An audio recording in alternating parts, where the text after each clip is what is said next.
And it's pretty exciting to be back in the council chamber at Toronto City Hall. I have a bit of a hoarse voice, but I'm well, and I'd like to call the meeting to order. The clerk has confirmed that quorum is present. I would now ask the clerk to read the land acknowledgement, please.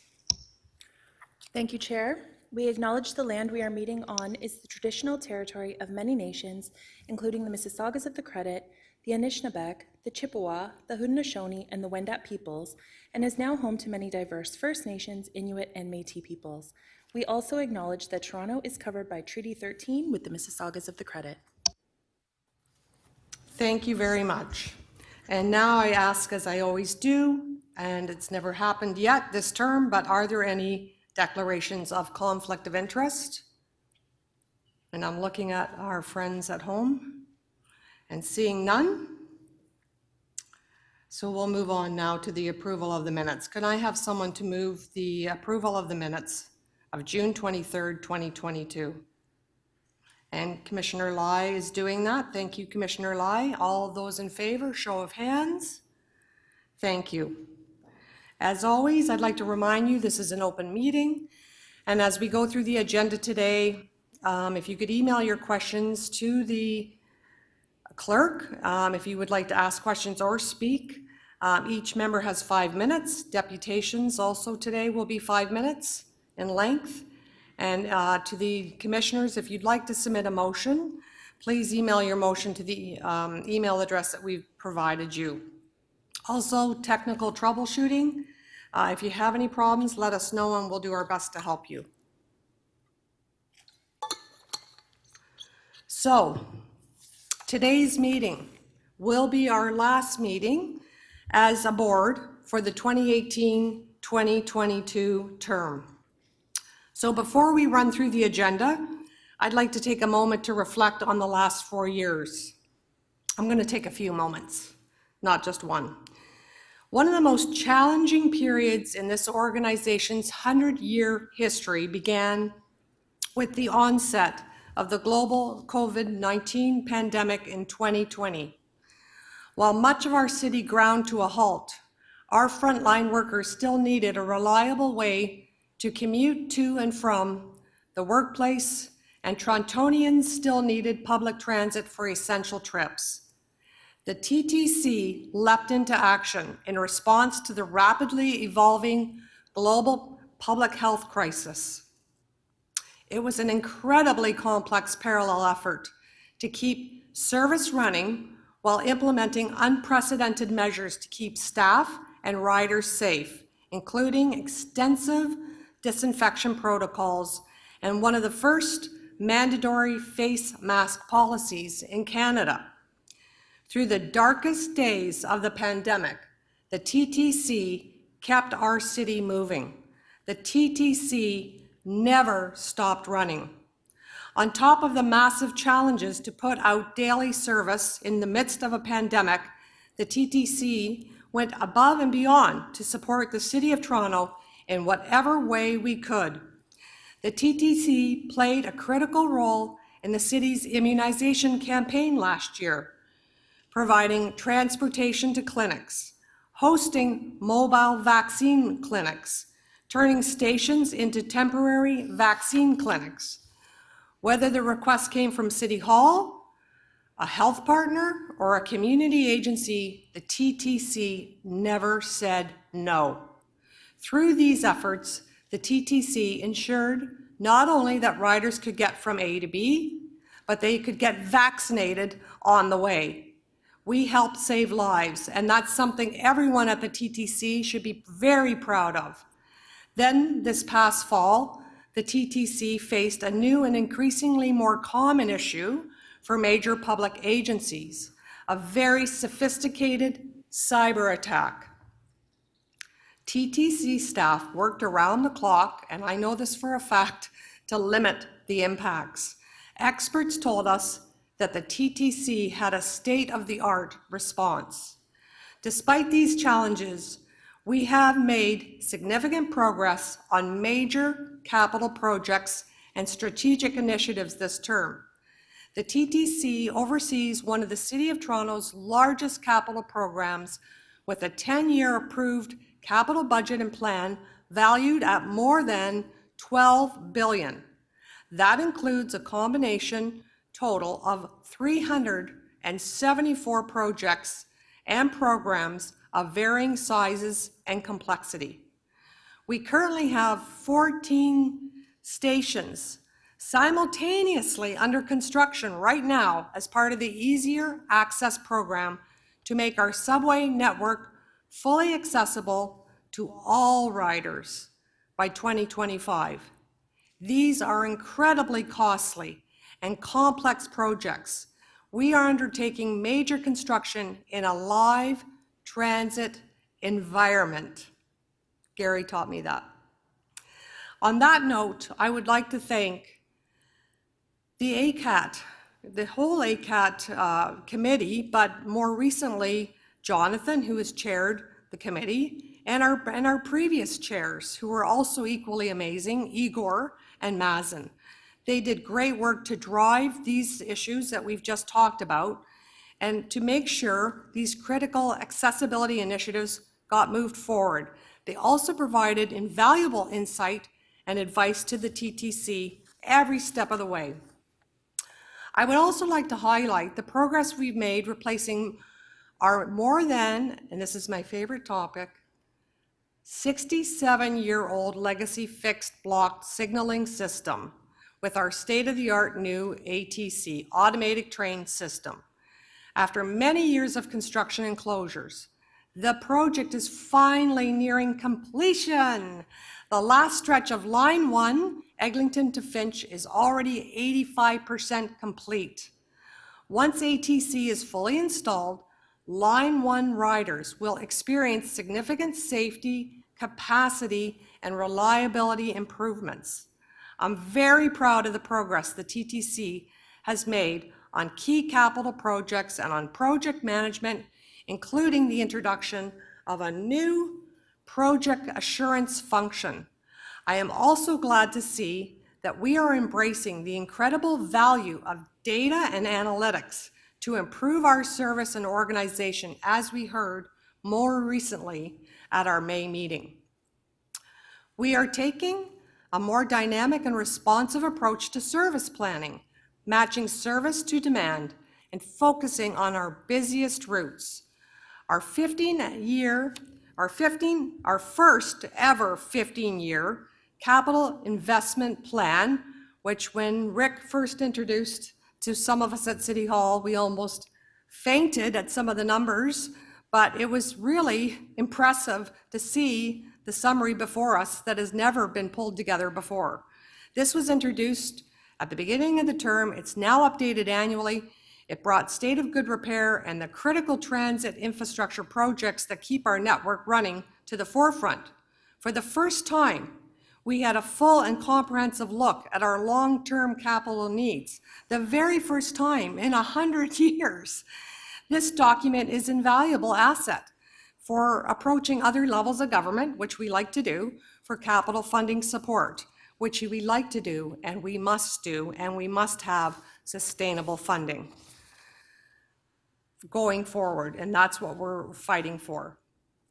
At the same time, the TTC is being creative and taking up new approaches to deliver critical capital projects. For example, over the course of the pandemic, we leveraged lower ridership to accelerate critical upgrades and state of good repair work, resulting in remarkable time and cost savings, reducing overall project timelines by several years. In other words, asbestos removal. And that happened in times where we weren't getting the ridership, and we were very nimble and efficient in tackling that. It was very impressive work. The closure between Finch and Shepherd stations in December 2020 resulted in approximately saving 2.5 years of work being completed just in 10 days, and of course reducing the need for future and earlier and other weekend closures. So it really saved the residents of the city a lot of anguish by pulling that off. 2.5 years of work being completed in just 10 days in December of 2020. We've moved forward on several key transformation and modernization initiatives. This year alone, we've realized 25 million in efficiencies without any service impacts. While these initiatives don't always make the front page of the newspaper, in fact, they never make the front page of the newspaper, they are setting this organization up for future success and financial sustainability. As we see in the report before us today about 1810 Markham Road, the TTC is thinking about how we operate and deliver service differently to be more efficient and effective, to better serve transit riders. This board knows that fleet electrification has been a key focus for me as chair, but I also know it's been the entire board who's been behind this. With the largest electric bus mini fleet in North America, the TTC has established itself as an industry leader. In the last 2.5 years, our mini fleet of 60 e-buses has driven over 2.5 million kilometers, resulting in a GHG emissions reduction of 3.3 million metric tons. Electric buses are the future, and this board is fully committed to accelerating our transition to net zero. By 2025, over 50% of our fleet will be composed of hybrid electric buses. If we receive the full funding we've asked for from the federal zero emissions transit funding, so we must secure that funding. We must, to make this happen. This will be a huge accomplishment. Over the last 4 years, we have secured record-setting investments from the other levels of government, and I think it's important we recognize that. We've reached a moment of rare political consensus, as all levels of government, regardless of political party, recognize the economic and social benefits of investing in public transit. In addition to the unprecedented $28 billion committed to new transit expansion, the TTC has secured $1.5 billion for the Young Bloor subway station project, $568 million for the purchase of 60 new streetcars and upgrades to the Hillcrest facility, and significant funding support to keep the system running through COVID-19. In a recent report, CD Howe estimates that the TTC provides up to $2.7 billion in wider economic benefits annually, and our vice chair pushed hard for that data. Toronto is the country's economic engine, and the TTC makes this engine work.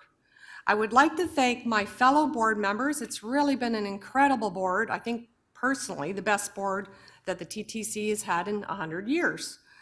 And all of them have committed and dedicated significant time and effort to the TTC. I would like to thank Commissioner Bradford, Commissioner Carroll, Commissioner Jagdeo, our newest member, Commissioner Lai, Commissioner Lalonde, Commissioner McKelvey, Commissioner Min Wong, who shared big news with us yesterday, and Commissioner Osborne. In particular, I would like to recognize our dedicated Vice Chair, Joanne De Laurentiis, who has been by my side throughout the many ups and downs of this term, and did not hesitate to step up and chair our meetings while I was undergoing treatment. Thank you very much, Joanne. You have been the best vice chair anybody could hope for. And also I want to say a special thanks to Commissioner Ron Lalonde for his excellent work chairing the Audit and Risk Management Committee. Just phenomenal work. Thank you very much, Commissioner Lalonde. I'd also like to thank our CEO, Rick Leary, and the entire executive team and all the TTC staff who have worked, oh gosh, sorry, it's emotional, who have worked with my team and myself this term. We have the most incredible team at the TTC. I can't tell you the level of dedication. You're talking to these people 7 days a week, weekends, weeknights. It's just phenomenal how they work and step up during the pandemic, as well as the, I always call it Y2K. Why do I do that? The cyber attack. It's just phenomenal team at the TTC, and I'm just so proud of them. I also want to thank Chris Zann, our famous clerk here, and the IT team who helped us transition to fully virtual meetings. And of course, now to today's new hybrid format. It has been an absolute honor working with all of you and chairing the board of one of the city's most iconic and impactful organizations. I would like to end by thanking the more than 14,000 employees who keep our system running and the millions of riders who continue to choose the better way. I want to do one more quick thank you before we head into the agenda, and that's to my own Ward 15 Don Valley West team who are up here in the bleachers. They have worked so hard to allow me to do this work by taking care of a lot of constituent work and really being there for me throughout this term. And it's a big job being the chair of the TTC, and they made it easy. So thank you very much, Bria, Rachel Hillier, Vivi, and Parker, and big thank you to Rachel Van Frossen, my chief of staff, who has just made this a dream job and made it so easy for me and has made me really stay on track with the issues, and she's just been phenomenal, so thank you very much. Now we are going to get on with the meeting, and we are going to head into the agenda. I'm going to go through the agenda rundown. So the first item is the CEO's report. I'm going to hold that in my name. The next one is the ACAT minutes. I'm going to hold that also in my name for an update from Jonathan. Number 3, I should have had a pen. Do you have a pen I can borrow, Kristen? Contract award for managed, thank you very much, for managed security services. That has a confidential attachment, the contract award. I don't see my friends at home. If you could just shift the camera to, there they are, okay. I just want to make sure that does anybody want to hold that one? Yeah, I'd like Okay. to hold it. Okay, so we've got Commissioner Carroll holding that. The questions that I want to ask, I think can be asked in public because the dollar amount is in the public report. Yeah, Okay, so yeah, just we might public? not have to go in camera. Okay, so just public. Oh, in private, okay, in camera. Okay, so we'll do both. That's fine.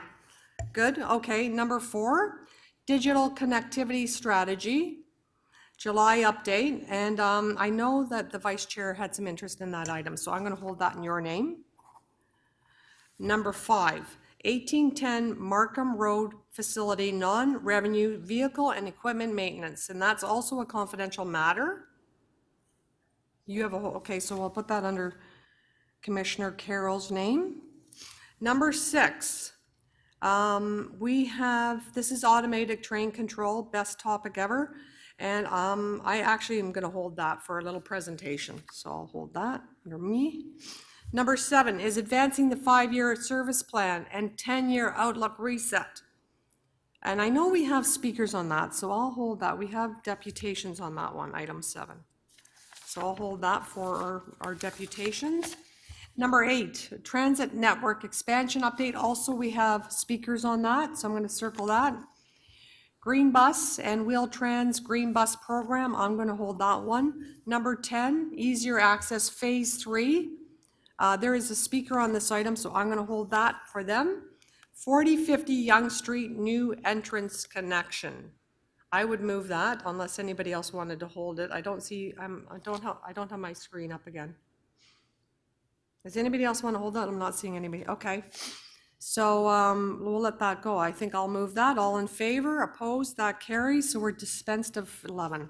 Number 12 is Queen's Park and St. Patrick's Station finishes renewal contract award. Does anybody like to hold that item, number 12? I don't see anybody. Would somebody like to move it? The vice chair is moving that. All in favor, hands up, opposed, that carries. Number 13, Bloor-Yonge Station Capacity Improvements Project. Oh, there's a speaker on that. Hold it, please. Okay, and Commissioner, so we'll make a note that you want to speak on that, but we also have a speaker on it, a deputation. Procurement, number 14 is procurement authorization for Russell Carhouse track and yard overhaul.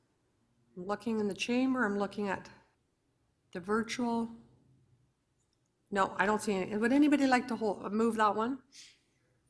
Okay, Commissioner Carroll is moving that. That is all those in favor. That's carried.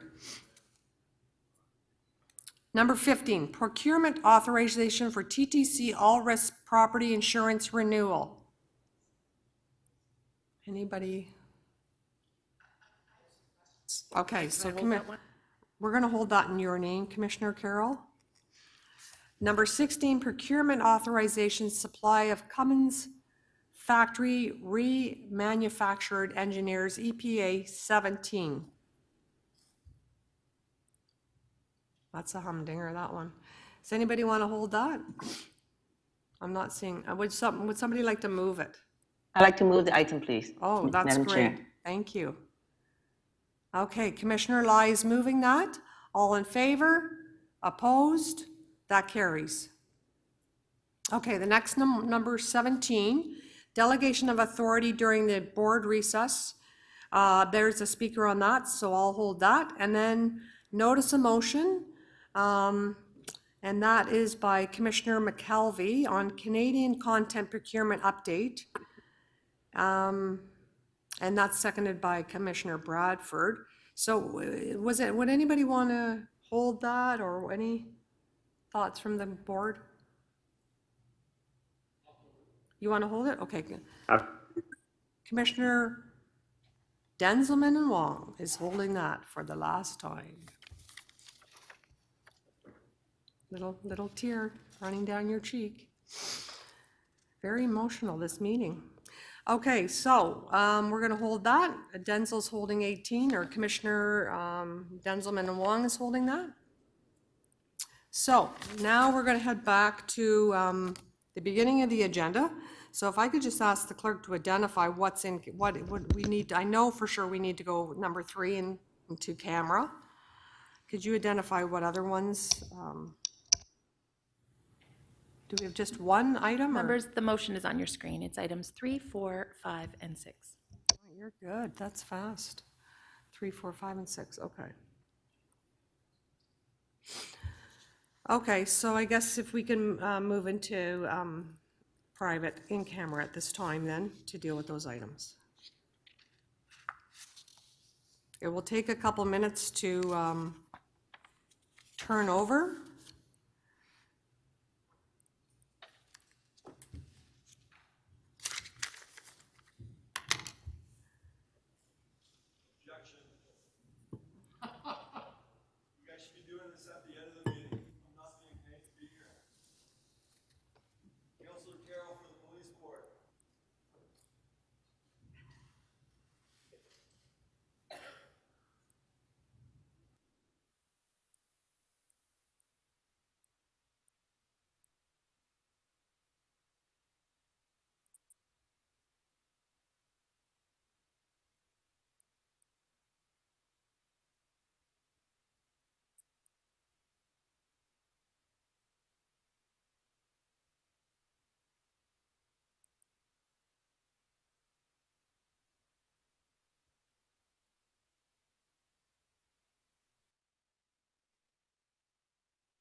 Okay, we are back in public session, and we're going to deal with item 1, which is the CEO's report for this is the final one for this term, July 2022. I would like to welcome forward Rick Leary, our CEO. Hey, thank you, Chair, through you. I just want to say welcome to everyone joining us here today, both on YouTube and in person, to the board's final regularly scheduled meeting this term. It's actually since the first time, I believe you mentioned that, since February 2020, that we've been able to get together in person, so I do say it's wonderful to see everybody here today. Commissioners, I want to begin my remarks with this morning with kind of a somber note. Earlier this week, we did learn the identity of the victim of the horrible attack at Kipling Station on June 17th. Her name was Nemia Dolma. She was 28 years old and dedicated her life to assisting others through her work as a professional caregiver. I want to say to her family and friends and loved ones that our hearts are with them at this time as they grieve the tragic loss. I also want to reassure everyone that safety is top of mind for all of us at these times at the TTC. You know, and as we discussed at our last meeting, the TTC is committed to continuing our work to make the system as safe as possible for our customers and our employees. Now, I'd also like to take a moment to update you on the last Friday's Rogers outage and its impact on the TTC. The truth is, we saw only minor disruptions to our business because of good planning. TTC employees with mobile phones lost network connectivity, as our cell phones are with Rogers. There were also some temporary impacts on our Wheel-Trans operations and our Presto sales. Now, with respect to Wheel-Trans, we were able to switch to a radio backup to maintain contact with our vehicles. And as for Presto sales, only debit purchases that rely on the Interact service were offline. Credit cards and cash were still being accepted at our vending machines. You know, I also mentioned that our safety-critical operational systems are on another provider and we're not impacted. So I know that, just to let you know, that is a good planning. More than a decade ago, we were able to avoid internet connectivity issues in our workspaces. In 2010, we installed a redundancy backup system that means we are running network connectivity through 2 different providers, both Rogers and Bell. When the Rogers systems went down, we were able to reroute all of our internet traffic through the Bell system and maintain hardwired internet connectivity to, from, and between TTC work locations.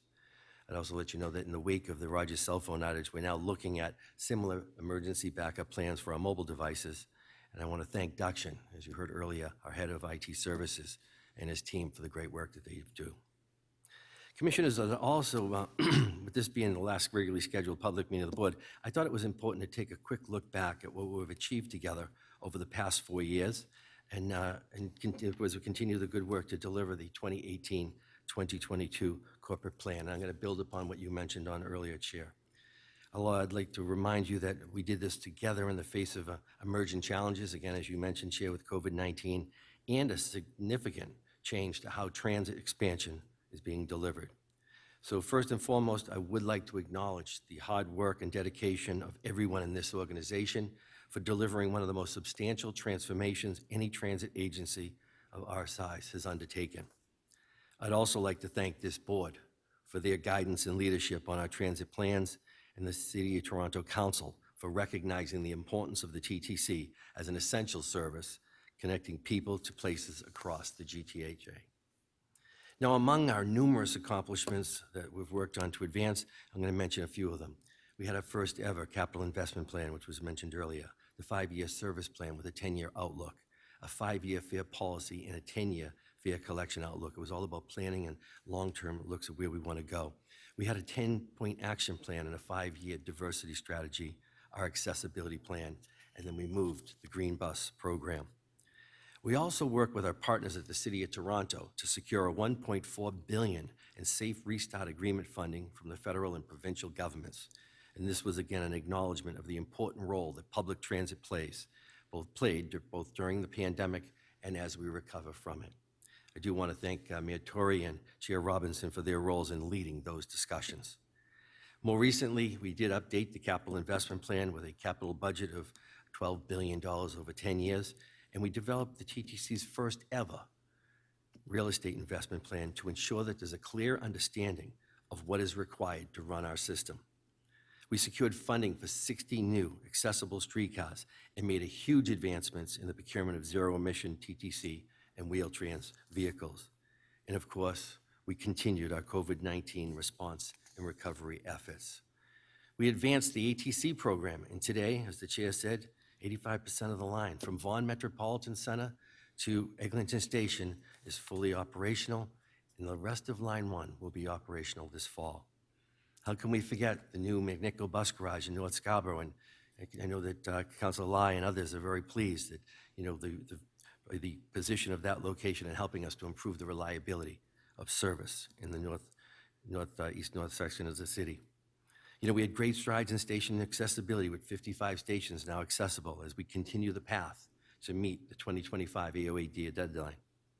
And as you know, we've accomplished a lot, and there is a lot more to do as we move ahead and start preparing on the next 5-year corporate plan. I'm truly grateful to this board for continuing to guide and support our work to make the TTC one of the most modern, inclusive, and customer-friendly transit agencies in North America. For us at the TTC, this is really the season to prepare for post-Labor Day services. And I'll remind you that the TTC has been seeing a steady increase in ridership over the past few months, and we're anticipating a fairly sizable jump in September. We're approaching 60% right now, but estimates of 72 to 75% come this September as in-person work resumes and students return to school. I just want to assure everyone that our September readiness planning is well underway, and that we'll have more to say about this later on this summer. But I will let you know we're focusing in 4 key areas. We're increasing service across all modes and on many routes to make sure that we're delivering service where and when it is most needed. We're recruiting and hiring and training more frontline employees to meet those service improvement needs. We're enhancing cleanliness throughout the entire system, including a station cleaning blitz over this summer, and of course, a renewed focus on safety and customer service excellence. I'd also want to remind customers, all right, I think this is important, to remind customers of how affordable transit is compared to driving today, especially when you look at the price of fuel. With programs like children 12 riding for free, under 12 riding for free, and on the 2-hour transfer, the hop on and hop off, it's a convenient way to see the city. We have a big list of service changes planned based on ridership increases, and we're seeing that they're consistent as more people continue to return to the city. We're also seeing a return of customers who are using the TTC for more and more leisure trips to attending sporting and cultural events around town. Now, some key areas that I'll just point out going into September, we're restoring the 3-minute train service on Line 1 and Line 2 with additional gap length trains to be there when needed. We're increasing service investment on 29 bus routes and 2 streetcar routes with the restoration of 600 series buses, and those are our runners-directed buses that are so critical to help us ensure that all our trips are delivered and scheduled as promised. And of course, the restoration of our seasonal post-secondary services across the network. Staff work with school boards to ensure TTC trips match planned student start and dismissal times, so important. And again, we'll make sure that we are sharing and communicating all of this good news as plans are firmed up in the coming weeks. I do want to advise you of a couple of real positive changes that are coming in the next few weeks that are really helping to modernize the TTC. First, starting tomorrow, we'll be replacing the sale of bulk fares and senior youth tickets with limited use Presto cards, LUMs, something we've talked about for a long time. And now that you know that the existing fare media that is sold under this program will continue to be accepted. So we get some good news. Other good news is, as well, we're expanding our public Wi-Fi on buses, the pilot program, on 2 more routes, the 165 Weston Road North and the 34 Eglinton East later on this month. Now, this is all part of that phased proof of concept trial aimed at improving the TTC servicing offerings and is specifically launching on routes and neighborhood improvement areas as part of the ConnectTO program in Toronto. Last spring, I'll remind you, we introduced public Wi-Fi on the buses on the 35 Jane and the 102 Markham Road services. And this means that the TTC, once the second phase is implemented, will have about 180 buses in its fleet, Wi-Fi equipped. And we'll tell you that data gathered from this pilot is assisting and will assist the TTC as it develops a business case for possible expansion of the program. I'll also let you know that our customers will be seeing decals on buses and other notices throughout the system. Finally, the TTC is proud once again to be supporting and participating in person in the annual Underground Freedom Train ride to celebrate Emancipation Day on August 1st. As you recall, this event has been a virtual event for 20 and 21. This year's event begins at 10:45 on Sunday, July 31st at Union Station and ends at Shepherd West Station on Emancipation Day, which is on August 1st. It's hosted by Blackhurst Cultural Center. You may formerly recall it as the Different Book List Cultural Center, and the event recognizes the role of the Underground Railroad in Canadian history.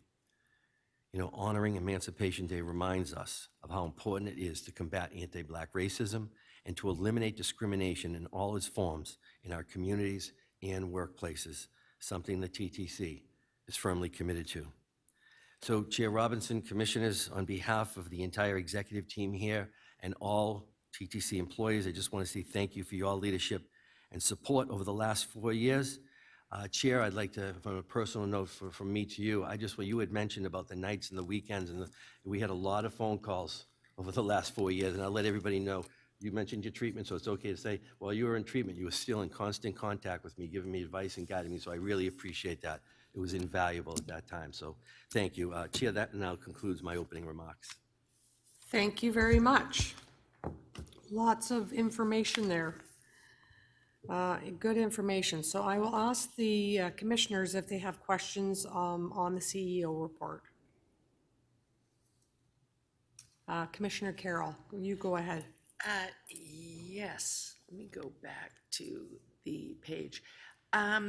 The big one, and I think I asked this last month, but I'm still concerned about it, streetcar performance. When we get into the metrics, we're still struggling with on-time performance and predictability there. And ridership is coming back, so we really got to tackle this. But I note that while we talked about it last month and we're working on it, it actually got a little worse in May. And so I'm wondering if you want to discuss what some of the hurdles are. Through you, Chair, I'll tackle the on-time performance, and I'll let Rich talk about the vehicles if he would. We had a discussion with the on-time performance team this week. It's headed up with Scott Haskell and his team and a number of operational staff, and they're really looking at the detail within the operations itself. And as I talked about last board meeting, there are 3 different tranches that they're looking at. The routes that we know are running well, all right? The routes that we know that are having significant challenges when it comes to the construction within the city, and then the routes that we know we have to work on. They've assured me that within the next, I'm going to go public with it, within the next 2.5 months, with the adjustments that they're making to the schedule, as the traffic resumes and the city is coming back, that they're going to see a steady trend upward when it comes to the on-time performance. And when I mentioned the inclusion of the 600 series buses when it comes to the runners directed, that we don't have very many in today, as we put those back into the fall, that's what helps us make sure that we get the reliability that we have for our customers' service. On streetcar routes? On bus and streetcar routes. Oh, okay, yeah. So, the routes that are impacted by construction, the one I hear the most moaning about, and I think it's because we did the change there, we disrupted the car driver. So people are quick to complain about King Street when it doesn't work, and I think it has a lot to do with that, the pilot, which then became permanent. If we did all of that and we spent the millions, why am I still waiting for the King Streetcar? So in the report, it talks about construction being the reason. I'm wondering, we can communicate as much as we want in this forum and online or whatever, but do we have a strategy that's right on the ground so that when that streetcar is not arriving, people are waiting 20 minutes because they're bunched up, and it's largely due to construction at either end of the line. Construction, the person waiting can't see. Do we have supervisors or ambassadors or whatever on the ground communicating? Yeah, I know that you're waiting for the streetcar. Here's what's going on. Do people know why they're waiting?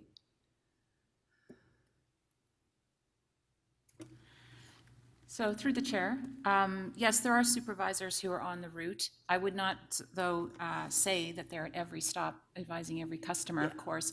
But we do have service alerts through our social media. And also, customers can use the text messaging to find out for the next arrival. So that's the kind of information we push out to our customers. If we have supervisors on the road, or if it's a diversion, a planned diversion, we put the red smocks, the CSRs out to also provide customer information. So those are our various channels. I wonder if that's why I get little, digs in social media, calls to the office, emails to the office. I wonder if in the return to work, people have gotten out of the habit of using those, the service alert services and things like that. Do we track the usage of those? Because I think people have just gotten out of the habit. I've been standing here for 15 minutes. I'm going to shoot off an email or an angry tweet or something like that.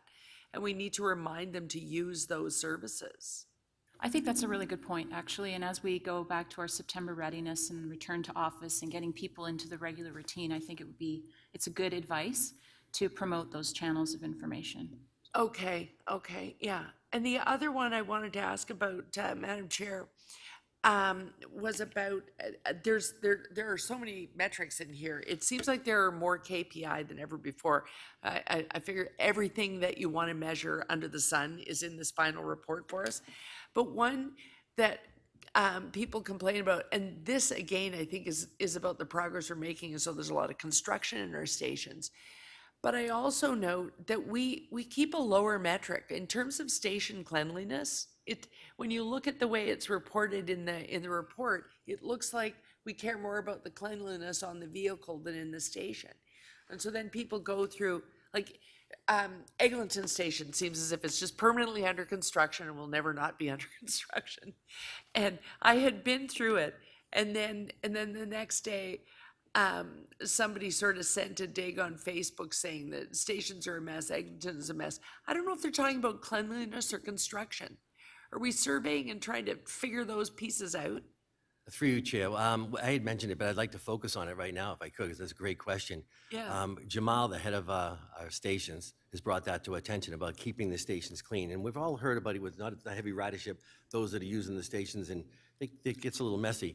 And one of his recommendations was the splits of 100 students for this summer to come in. I think we're up to about over 60 right now, to come in through all July, August into September to really scrub the stations down, get into areas that cannot. Our people do great work keeping these stations clean. Yeah. But getting into the crevices, on the stairways, the panels, right, scrubbing the walls, the things that people are noticing. We really want when people come back, they Right. look at the station as if something new. And, we want to make sure they know we're taking care of these stations. It's something we'd like to put in on a regular annual basis, and also, make it a seasonal type of thing as we get students have an opportunity to get work within the city and we get the benefit of cleaning. So, and our janitors in the stations are actually tasked and work with these teams to go out and help manage them and clean the station. So I'm really looking forward to, we're going to be showing some pictures. You'll see it in the upcoming CEO commentaries. Okay, I would love to see that. I wonder if I wondered also, and somebody made a dig about this, if part of the problem is with the returning ridership that we got, although it dipped a little May, but in general, there's that improving trend. We were so deep cleaning stations during the worst of the outbreak, and especially when fomites were still a thing, and we thought we had to wipe everything down, that now what we're seeing is normal state of cleanliness, and it seems to them like what happened to the lovely clean stations? Yeah. It very well could be. You're Yeah, absolutely right, Councilor, because I know the staff have been focused on, and all through the pandemic, really keeping it clean. I had a lot of comments from City Hall here about going one day and how beautiful the elevator looked, and then the next day they were like, okay, we got issues. So we're trying to stay on top of it. And Jamal's brought that to our attention, so we're trying to give him the help that he can to stay on top of it. Okay, thank you. Those are my questions. Thanks, Ben. As you were asking your questions, Commissioner Carroll, the CEO was jumping out of his seat to tell you his answer. He was so excited that you asked that question because I think he forgot to include it in the CEO report. So he was literally hopping up and down for that question, literally. So that is a great initiative and I think much needed. Are there other questions on this item?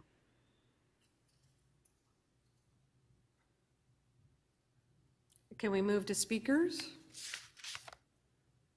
Oh, well, it's not, I mean, there is speakers, but usually we don't get into speakers too much. All right, so then, Commissioner Carroll, would you like to speak?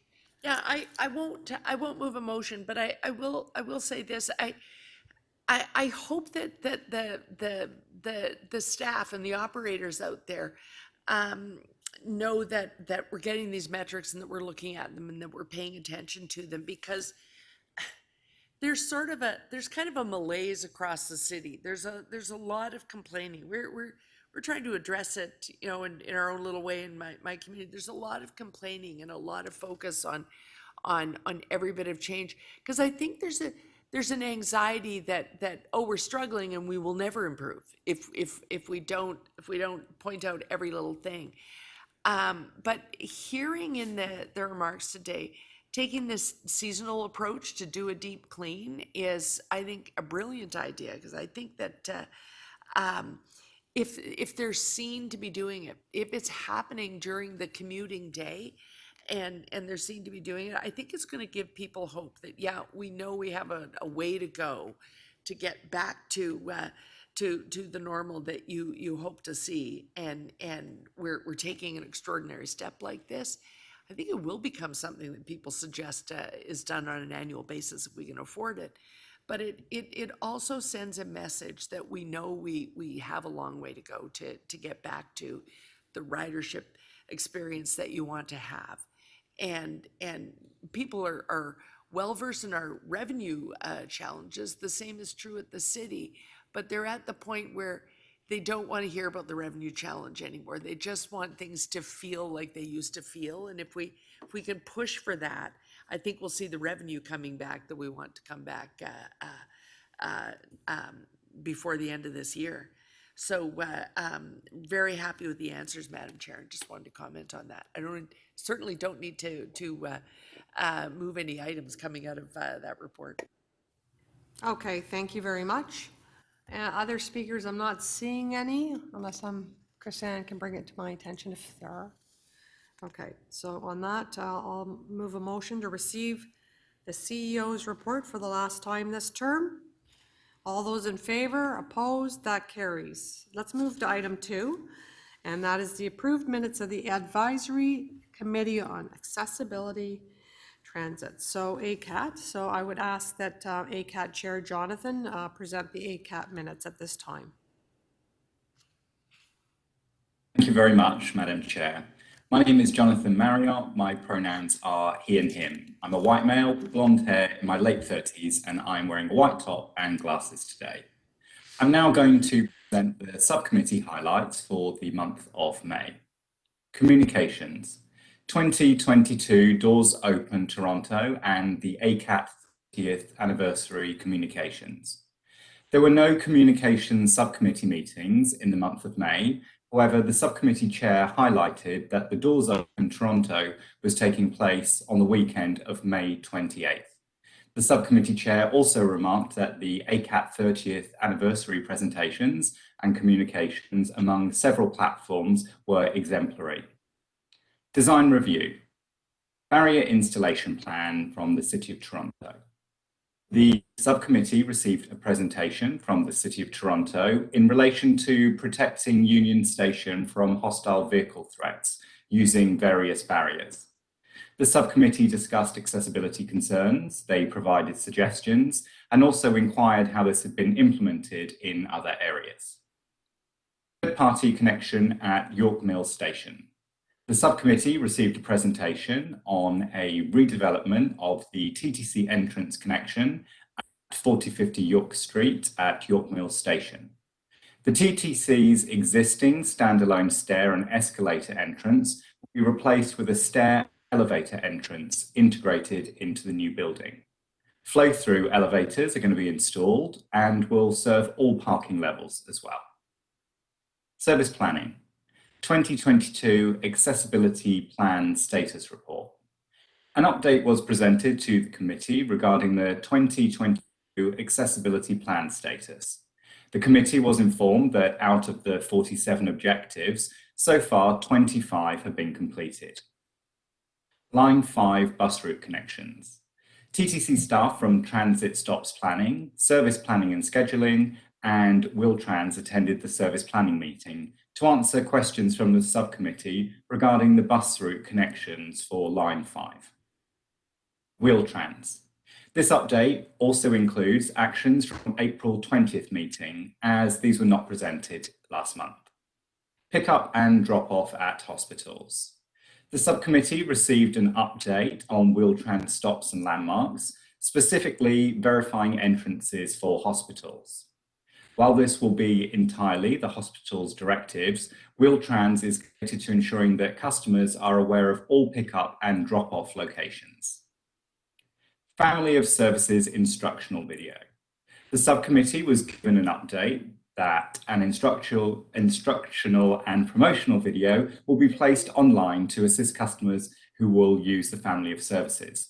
The subcommittee was made aware that almost 400 customers have received training in the past 4 years. Open fare payments in contracted vehicles. The subcommittee was informed that Presto will allow for open fare payment on contracted vehicles and that changes to accessible vehicle units will be completed by the end of this year. Additionally, the mobile app for vehicle tracking will also be operational by Q3. This concludes my remarks, but I'm willing to take any questions through the chair. Thank you all. Thank you very much. Any questions? I'm not seeing any questions, so I would thank you again for your presentation. And we'll move on to the next item. Oh, I guess I actually need to move a motion to receive the ACAT minutes, if we could do that.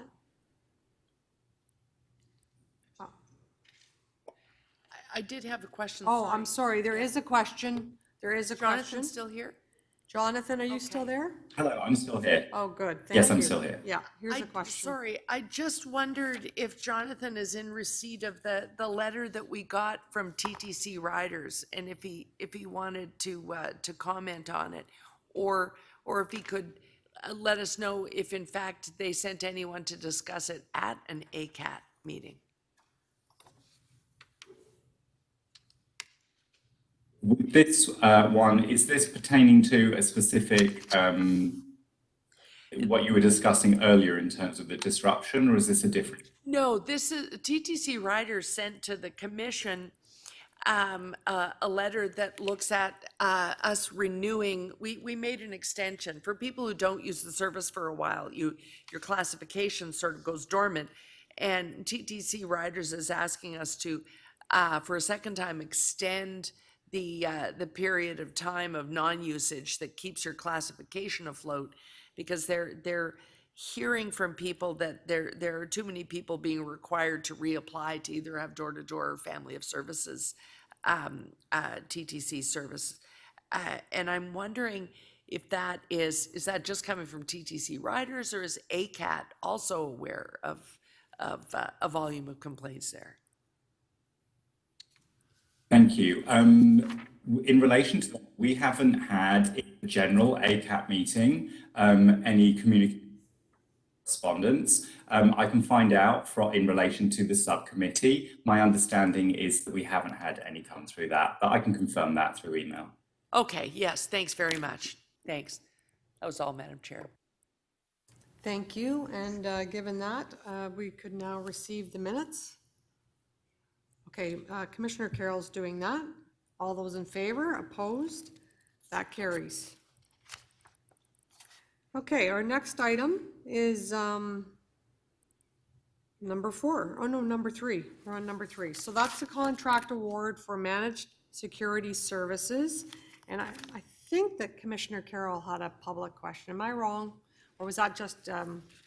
Well, I did go into it in private, but the public portion of that question, it became a part of the conversation there too. But the public portion was just, as we take on this service, with this contract, part of the cost is having a significant number of their people on site helping us with cybersecurity, I would assume.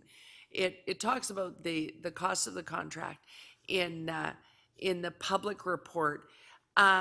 I would assume that you know, our TTC followers and riders can assume that means a physical presence. We're not just buying a piece of software here. We'll have physical presence coming in and teaming with us to give us the highest level of cybersecurity. Am I right in assuming that? So through the chair, yes, the combination of TTC staff along with our vendor partner will be having a very comprehensive, holistic approach to cybersecurity. Thank you, thank you. I just wanted to make, so that people would know that was the interest. All right, thank you. I don't think, okay, so we've got a mover, but I do need to actually make an amendment. It's a bit of a technical amendment that I've been asked to make on behalf of staff. It's a housekeeping amendment, I would say, really, and it was related to the in-camera information. So do we need to, yeah, there it is. It's up on the screen. Perfect, thank you. This item is number 2, that the information contained in the confidential attachment remain confidential in its entirety, as it contains information related to the security of the property of the municipality or local board. So that's just a housekeeping amendment before you. Commissioner Carroll is moving that. All in favor? That's anybody opposed? That carries. Okay. We've now dealt with item 3. We're moving to item 4. Oh, I'm sorry. I missed one step. As amended, all those in favor as amended, and then all those in favor approving. That's carried. Item 4. Digital connectivity strategy, July update. There was some questions in camera. I'm wondering if the same people, the vice chair or Julie, Commissioner Osborne has questions on this matter publicly. Okay, not, I see no, and can you see if Julie? She said no, okay. Anybody else with questions on item 4, digital connectivity strategy in public session?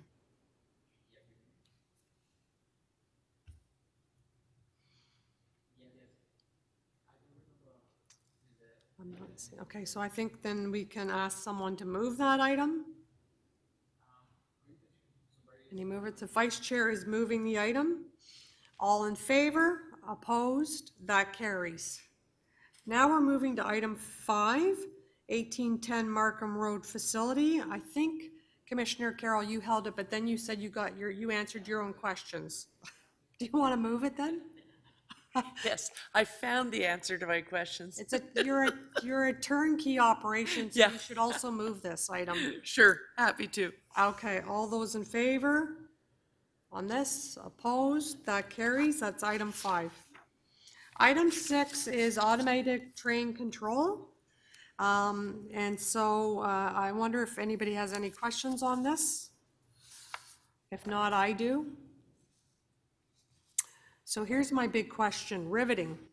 To confirm, will ATC be installed on line 1 from Vaughan Metropolitan Center to Finch Station this fall, on time and on budget from the project rebaselining at the start of this term? It's loaded. It's a loaded question. Through you, Chair, I'll take that. That is correct, that by the end of September, we will have automatic train control on the entire Line 1 in operation. There'll be lots of, yes, champagne and lots of ribbons. That's wonderful. So the board is hearing today that it will be, there should be no obstacles or interruptions or setbacks. It's on schedule for the end of September, Chair. Okay, so can I see the shake of the head out in the audience there? So I feel fully confident. Well, there you go. That's incredible news and such a great note to wrap this term up on. We're all going to be there with bells on when that happens. It's been a long-awaited project. I had a public meeting about this in my office, in my ward, a couple times with former TTC CEOs and all sorts of dates thrown out to the public which weren't met many years ago. And so the city should be cheering collectively when this transpires. It will improve things dramatically, long awaited. And I did move a motion at the beginning of this term that I hope put the fear of God in some of you, to basically stating that if it wasn't on track and on time, that it be reported to the board, and that has never happened. So congratulations that report never had to come to the board. That is impressive in itself. So that's all, my only question.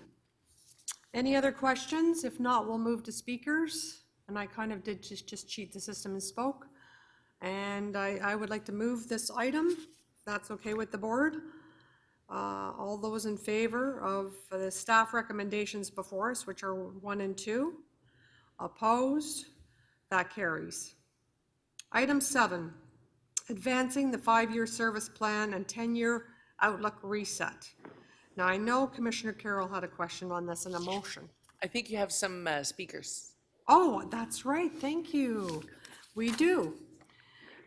We have, I'll pass it over to Chris Ann, but I know that we have Alan Yule and I think Adam. So if we could tee up Alan first, Alan Yule first. Alan Yule, please go ahead. Hello, can you hear me? Yes, perfectly. First slide, please. This report shows the graphs of tap rates across the network. Next slide, please. Unfortunately, the humps will only be fixed when normal returns, whatever normal is. However, there is lots of room for growth in the après humps. Next slide, please. Page 10 of this report goes on to tell you how off-peak ridership patterns became more visible during the TTC during the pandemic. Next slide, please. Trip training has been happening on the TTC for a long time. It has only become trackable since the implementation of time-based transfers. Next slide, please. This report acknowledges that there's an opportunity to learn from these customers.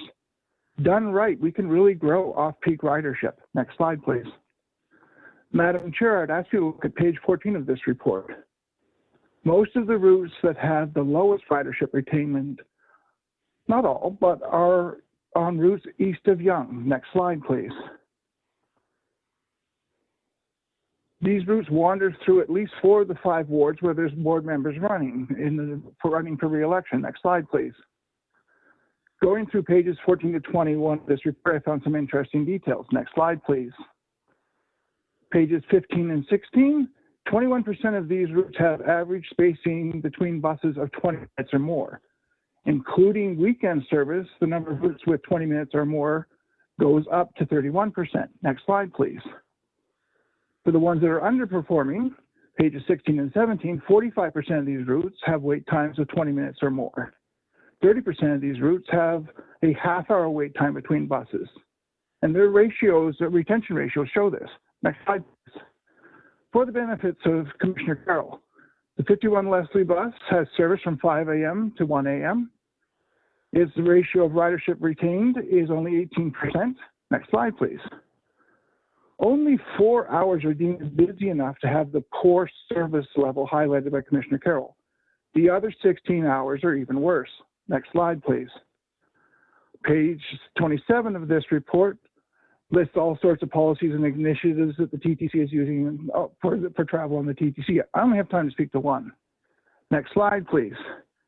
10 minutes or better service should only be determined by ridership level and not an actual 10-minute network. Next slide, please. From page 5, again, these are the 5 pillars of opportunity for the TTC. Next slide. These are the off-peak riders we have on the TTC. Next slide, please. The minimum service level across our bus and streetcar network should be 15 minutes at all stops. People don't even wait for pizza, 30 minutes for pizzas anymore. Next slide. People, they will have to wait another 30 minutes for a bus if they just missed their connection. Well, that means they're not taking the TTC. I know this. I'm related to some of those people. Next slide, please.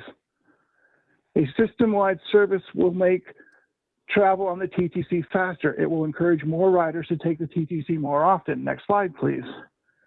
15-minute service would apply to our Blue Night network as well, and this is why. I often took the night buses home, and my transfer point was at Jane and Eglinton. For those who haven't met me yet, I'm 6'4", 6 foot one way, 4 foot the other. Most people are not likely to mess with me, but I was always aware of my situation with a stop late at night. Next slide, please. My sister used the Jane and Steel stop. When she needed to take the Jane night bus, she wore her uniform, including her steel toe shoes. Next slide, please.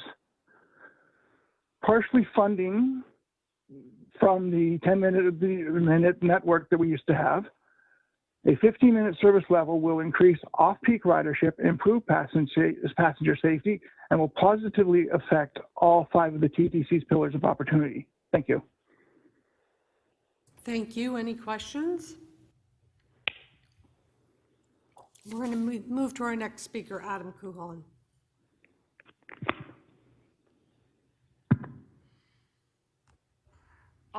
Hello, this is Adam Kuhn, and I am a power wheelchair user, and sometimes a bus rider. One thing that's been, it seems to be overlooked in the fair planning is how the family of services will have an effect on regular buses, and also how the disabled community actually sometimes uses some of the buses that seem to have lower ridership to actually get to malls and other community places. They sort of use it like a community bus. And even some of the route changes that are being made now that new transit systems are being set up, it's gonna have a detrimental effect on seniors having to make an extra transfer, even if they're going only 1 or 2 stops, because the bus that used to actually go past the mall or stuff is now going to one of the new transit city stops on the Eglinton Crosstown or the Finch rapid transit busway or any of those other things. Some of those transfers will be hard, especially on the Avenue Road bus, now that it doesn't go right to Young Station, where some of the transit is. That bus will probably have it at, and it'll maybe lose ridership and some of the services in the community. And I don't think when transit planning has done the consultations, they have really ever properly looked at how the seniors and the disability community uses some of these buses in different transit patterns. And it's not like the old days where you would say, okay, just get a Wheel-Trans number and they'll look after you. For some of us, for some, Wheel-Trans doesn't want to add more customers too quickly. They want more of the conventional system to take some of this load. So I really think the TTC has to really start looking at a philosophy of how can they make transit services that help mitigate the people using Wheel-Trans and working in the community. Thank you. Thank you, Adam. Is there any questions for Adam? Okay, seeing none, we're going to move into our presentation. Thank you, Adam. I'm inviting Scott Haskell, our Chief Strategy and Customer Officer, to introduce this item along with his staff, Wendy and Stephanie. I think will also help deliver the presentation. Thank you, Chair Robinson. And you said in your opening remarks, and the CEO echoed them as well, the importance of the pandemic, the effects of the pandemic, and the service that we operated during the pandemic. And as difficult and tragic as the pandemic was, it has actually been a learning process for us at the TTC. We've been able to reassess how we plan service, how we deliver service, and how we can use that to make sure that we have vibrant, equitable, and connected communities. To aid the planning out of the pandemic, we have come up with new ways of projecting ridership and new sources of data. And also we've been able to reflect on who uses our service and how our customers relate to our service during the pandemic. So as you mentioned, we're going to hear now from both Wendy Rauter of our Research and Analytics Department and Stephanie Simard from our Strategy and Foresight Department about what we've learned during the pandemic and where we're going with the ongoing 5-year service plan. So firstly, over to Wendy. Thanks, Scott. It really has been an incredible couple of years. With COVID came the urgent need to really understand our customers, to understand their demand, understand where, when, and why it was that they were traveling with us. And it opened up an approach that was marked by some key principles. We're not in business as usual, that we need to consider all available data.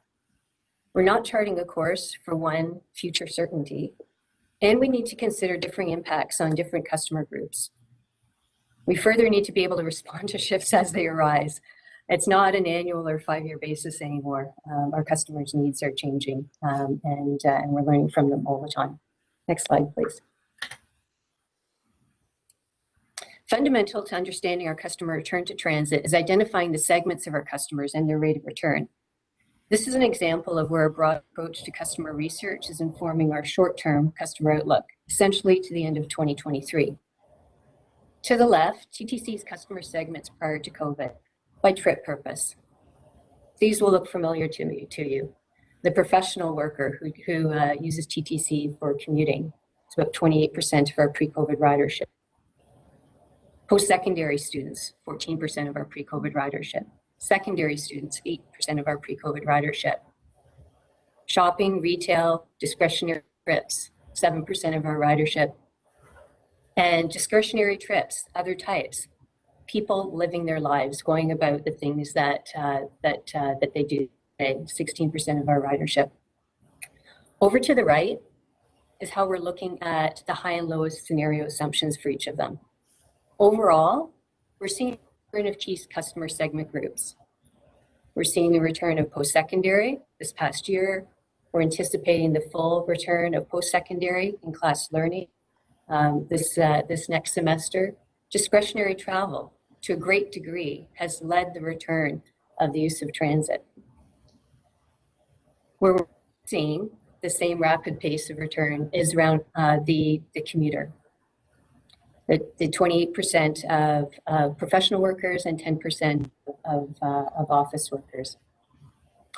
Here, we're seeing that the return to office and hybrid work is continuing to impact the current use of transit, and we're anticipating that this will continue into beyond this current year. Next slide, please. Overall, combined with mode share, this range could mean as much as 5 to 15% of TTC's pre-COVID ridership. This is not so much a commentary on the revenue gap as it is on the needs to understand our customers. Next slide, please. So following our no stone unturned approach to customer research, we have a number of initiatives and all our customers, but these particular group of customers for this particular question. Consultation and outreach, in particular, engaging with Toronto Region Board of Trade to understand the voice of the employers in the area. You're leveraging third-party data monitoring, downtown office occupancy indices on a bi-weekly basis to see the rate of people returning to office work. And then TTC's own primary research, which is principally our TTC customer panel. This September, we will be having our third version of our TTC Toronto Employer Survey, which reaches 250 employers across the city and engages them in questions about their employment policies, to understand their expectations around continued hybrid work and the return to office, to help us better understand the needs of this portion of our customers. Also fundamental research to understanding new travel demand post-COVID will be the 22 Transportation Tomorrow survey. So just a few highlights of some of the research underway to understand that portion of our customers. Of course, in addition, we take the opportunity to examine customers' actual experience, and Stephanie will go over some key findings of our customers' experience during COVID. Thanks, Wendy. The analysis I will be presenting is largely focused on the bus network and compares two key time points with 2019 pre-pandemic trends. This first map here shows the top 10% busiest stops across the network during the peak of the pandemic in spring 2020. You can see that at the very start of the pandemic, there continues to be widespread use of the bus network across the city, demonstrating the role that TTC plays in moving people. Moving forward, this trend continues into fall 2021. This is another key time point at which, prior to this year, we had the most stable reopening and the least amount of public health restrictions. So again, you can see this trend continues, magnified recovery across the system, widespread use, and key arterial bus corridors are also strongly recovered at this point. We combined that information with results of the customer satisfaction survey and identified there were three main customer groups who continued to depend on the TTC over the course of the pandemic. That's people with low income, shift workers, and women. We also know that during the pandemic, the primary trip purpose switched from commuting to running essential errands. Through our literature review, we know that these three customer groups have different travel behaviors when compared to the 9-to-5 office worker. They generally travel on off-peak times, make longer bus trips to destinations spread out across the city, and women often trip chain, making multiple stops during their trip. This represents an opportunity to learn more from these customers and understand how we can best meet their travel needs. Over the course of the pandemic, customers continued to use the bus network much in the same way as they did pre-COVID, with our top 20 busiest routes staying fairly consistent since 2019. Our analysis also looked at the ratio of ridership retained.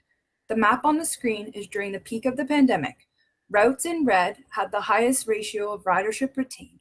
13 of the top 20 routes traveled through neighborhood improvement areas. Although some of these routes are not major grid routes, they play a vital role in connecting customers to essential trip destinations. Blue routes are those with the lowest ratio of ridership retained. These routes are mostly concentrated in the northeast area of the city, where a large portion of high-income professional workers live. This map shows the same analysis, this time for fall 2021. You see a similar trend, but much weaker because at this time, other trip purposes such as secondary schools, retail centers, and some offices had reopened. As routes serving neighborhood improvement and employment areas generally experience stronger ridership recovery, there are opportunities to review service levels and connections to ensure these routes continue to meet the needs of our customers. For routes experiencing slower recovery, there are opportunities to review service levels to match capacity with demand and to explore alternative service delivery options, such as microtransit, in an effort to maintain coverage. We also looked at recovery by time of day. These graphs show the average daily tap profile by hour over 3 key points in time. The x-axis represents every hour of the day, and the y-axis represents the average number of Presto taps. Spring 2019 is represented in the light blue and has the highest demand on the graphs. Spring 2020, peak of the pandemic, is represented in the darkest blue, and fall 2021 is represented in what to me looks like blue jay blue. In the top left, we have the system-wide average. On the bottom here, we have subway, then we have streetcar in the top right, and the bottom right shows the trend on the bus network. For subway and streetcar networks, both peak periods experienced the biggest decline in ridership, highlighting the significant role that the office worker plays in demand. But an interesting thing to look at and to note is on the bus network, it's a little bit different. By fall 2021, you see a shift in the afternoon peak around here with a faster recovery around 3 to 4 p.m. You also see faster recovery in the early mornings. And this coincides well with the end of shift times, and school tends to end around this time. We also know that weekends are recovering at higher rates. There is an opportunity for us to review the span of service to ensure that service is provided at the right time of day for our customers. We also completed analysis on bus travel time changes during the pandemic. Rapid TO was a key action identified in the 5-year service plan. As part of the plan, we identified 5 corridors for transit priority treatment in an effort to increase access to opportunities for those that needed it the most on the outer areas of the city. The graph on the slide compares travel times on the 5 corridors over 3 key time points. The blue bar represents travel times in 2019, the red bar is March 2020, and the green bar is November 2021. At the beginning of the pandemic, traffic congestion plummeted as people stayed home. TTC buses traveled in free flow conditions, which is why you see the dip in the red bar along the 5 corridors. You see a jump in the green bar during the fall of 2021 because by this time, traffic volumes across the city had recovered to over 85% of pre-pandemic levels. At this point, bus times have now become generally comparable to 2019, with the exception of the Eglinton East corridor. This was because we installed rapid TO bus lanes in fall 2020. The analysis demonstrates that bus lanes are an effective tool to increase access for our customers, and there's an opportunity for us to continue implementing transit priority solutions on other busy corridors. Prior to the pandemic, the largest customer group was the office worker, and commuting was the primary trip purpose. By fall 2021, this represented an average loss of 26% of our ridership. TTC's success as an essential service relied on the office worker customer group, as high ridership levels contributed to revenue that kept the TTC's expansive network funded. COVID-19 upended this dynamic, creating severe funding challenges for the TTC. We were fortunate to receive funding from other levels of government. However, if low levels of ridership continues, this not only affects the TTC and its financial health, but the city's economy as well. Over the course of the pandemic, the TTC has maintained high levels of service, which has benefited our customers who needed it the most. We have a number of policies and standards in place that support customers who relied on the TTC during the pandemic. This is largely in part due to the amount of service added from the 2015 Opportunities Report, which implemented a number of the initiatives on the screen. It provided a significant increase in off-peak service, which served our customers well during the pandemic. And building on this, the 5-year service plan has a number of actions that also support the opportunities identified in this report. For example, 1.7, apply an equity lens to service planning, or 4.1, explore bus transit lanes. This reinforces that we should continue to implement the 20-point action plan. Of course, there are, however, always opportunities to learn more and further improve the customer experience. In the short term, as part of the development of the 2023 Annual Service Plan, which is currently underway, we will focus consultation efforts on customers who continue to rely on the TTC. We want to better understand their travel patterns and apply these learnings to identify needs and priorities that benefit all our customers. We have completed 2 stakeholder meetings and 3 focus groups, and an online survey is currently available for customers to give us feedback. As part of the development of a new 5-year service plan, we will continue to explore ways to support travel behaviors of customers who continue to rely on the TTC. We will conduct further research on the hybrid work model and commuter trends, and we will explore innovative service delivery options.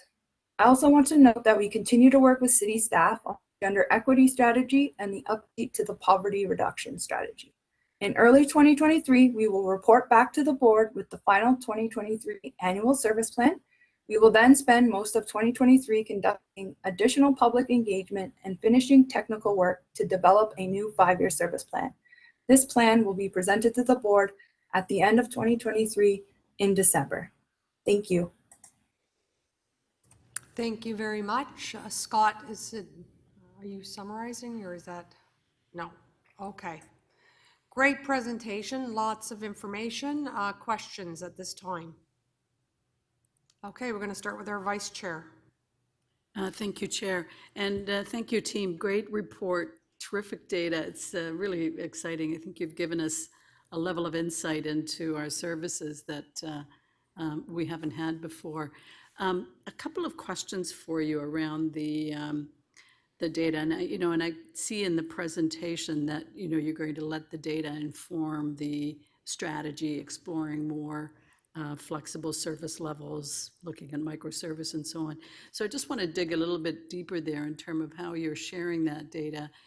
When you go back to the third parties and the boards and of trade, the universities and so on, are you sharing, in addition to sharing the data, are you asking the questions of them as to what, whether they need to change their programming or their timing, the way that for example, the way they schedule their classes. So inform both sides so that it really works to the advantage of the end user, our customer. So just give me a little bit of insight into how you're doing that, how you're sharing that data. Yeah, through the chair. This is really a fundamental shift in how we're working with these organizations. Is not only taking information that they have, but understand, like using these relationships to better understand where they're going with their programming. And for example, the universities, we're anticipating that they'll be coming back to in-class, in-person, principally this year, but really understanding what their long-term strategy will be as well. Is their long-term programming changing? Do they anticipate having a larger portion of virtual programming going forward? What's their response to the needs of international students as they develop their program? So really using this door opening to understand, not just gather the data from them, but understand what their strategies are going forward and how our services will play into their needs. And through that, I anticipate that we would have these opportunities to have influence over where there's opportunities for their stakeholders to better leverage the services that we can offer. So that's very much the approach that we're taking. Yeah, excellent. Because too, as we see as the city evolves and intensifies, we just get more concentration of individuals. Parking lots are disappearing, so cars are not going to be an option if we want to have a workable city for the average person. Transit will be it. So my other question really revolves around the bus service. This data also underlines, I think we've always known it, but this data really also underlines that the bulk of our riders use buses, and so the bus system is really, really critical, really important. And we often think of it, or at least it is thought of as third, first with subways are best, streetcars are second, and buses are last. But really, we need to make buses our most flexible, our most easiest, and so on. So give me also a little bit of insight into that. To what extent are we looking at how we improve the bus system, because it's the workhorse of the transit system? Through the chair, I'll provide that answer. Our route planning team is constantly reviewing service levels and making adjustments based on the information that we're gathering. And as I've highlighted, a key action is transit priority treatments for the workhorse, right? The people on the outer parts of the city who take long journeys with lots of transfers. The more reliable we can work on improving and having those busy bus routes become more reliable, the better it is for our customers. And so those are all of the actions we're constantly working on and trying to improve the service. Thank you. So I'll just end with just to say excellent work, and I look forward to your next report on all the more flexible and more interesting things you're doing. Thank you.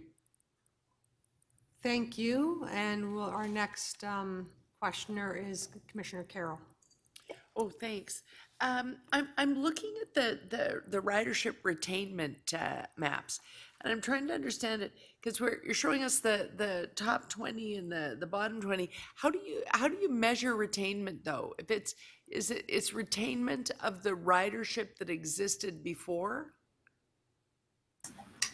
Through the chair, the way we did that analysis was we compared the spring 2020 average route ridership with 2019, a representative 2019 ridership, and we did that kind of ratio to have an indication of how many riders are still riding and how many more could come back.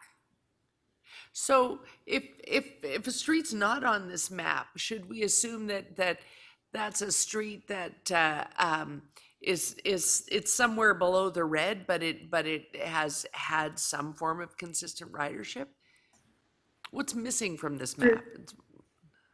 Through the chair, that's correct. We just wanted to highlight the top 20 and the bottom 20. So obviously we have over 140 bus routes. So there's many routes in between the top and the bottom. Yeah.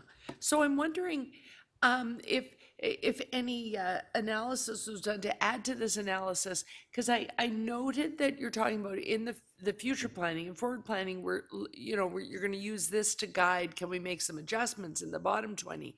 But before doing that, are we analyzing what may have affected ridership?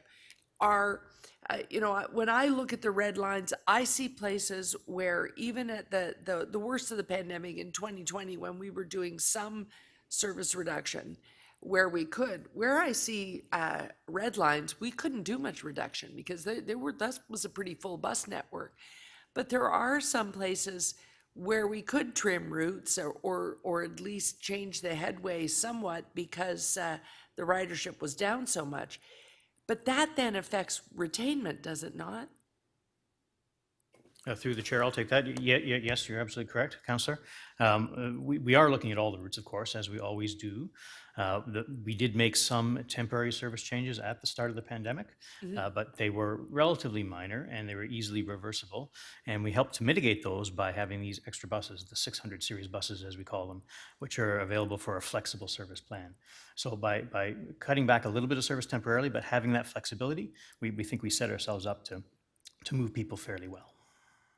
Right, but if that analysis is layered over this one, because I'll tell you why I'm asking these questions, so that I'm not playing a trick game of Perry Mason here. I am shocked to see the Don Mills route in the blue, because it's a pretty full bus route.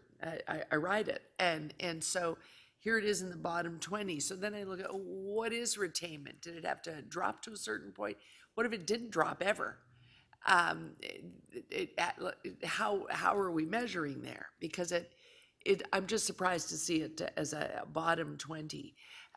If it's certain times a day we lost ridership or what, but it's a key route into I'm looking at the NIA map right now. This is, for instance, this looks like there's not a neighborhood improvement area. In fact, council has adopted one, and the initial work is being done on it now to make the Peanut and Parkway Forest up at the top of that route.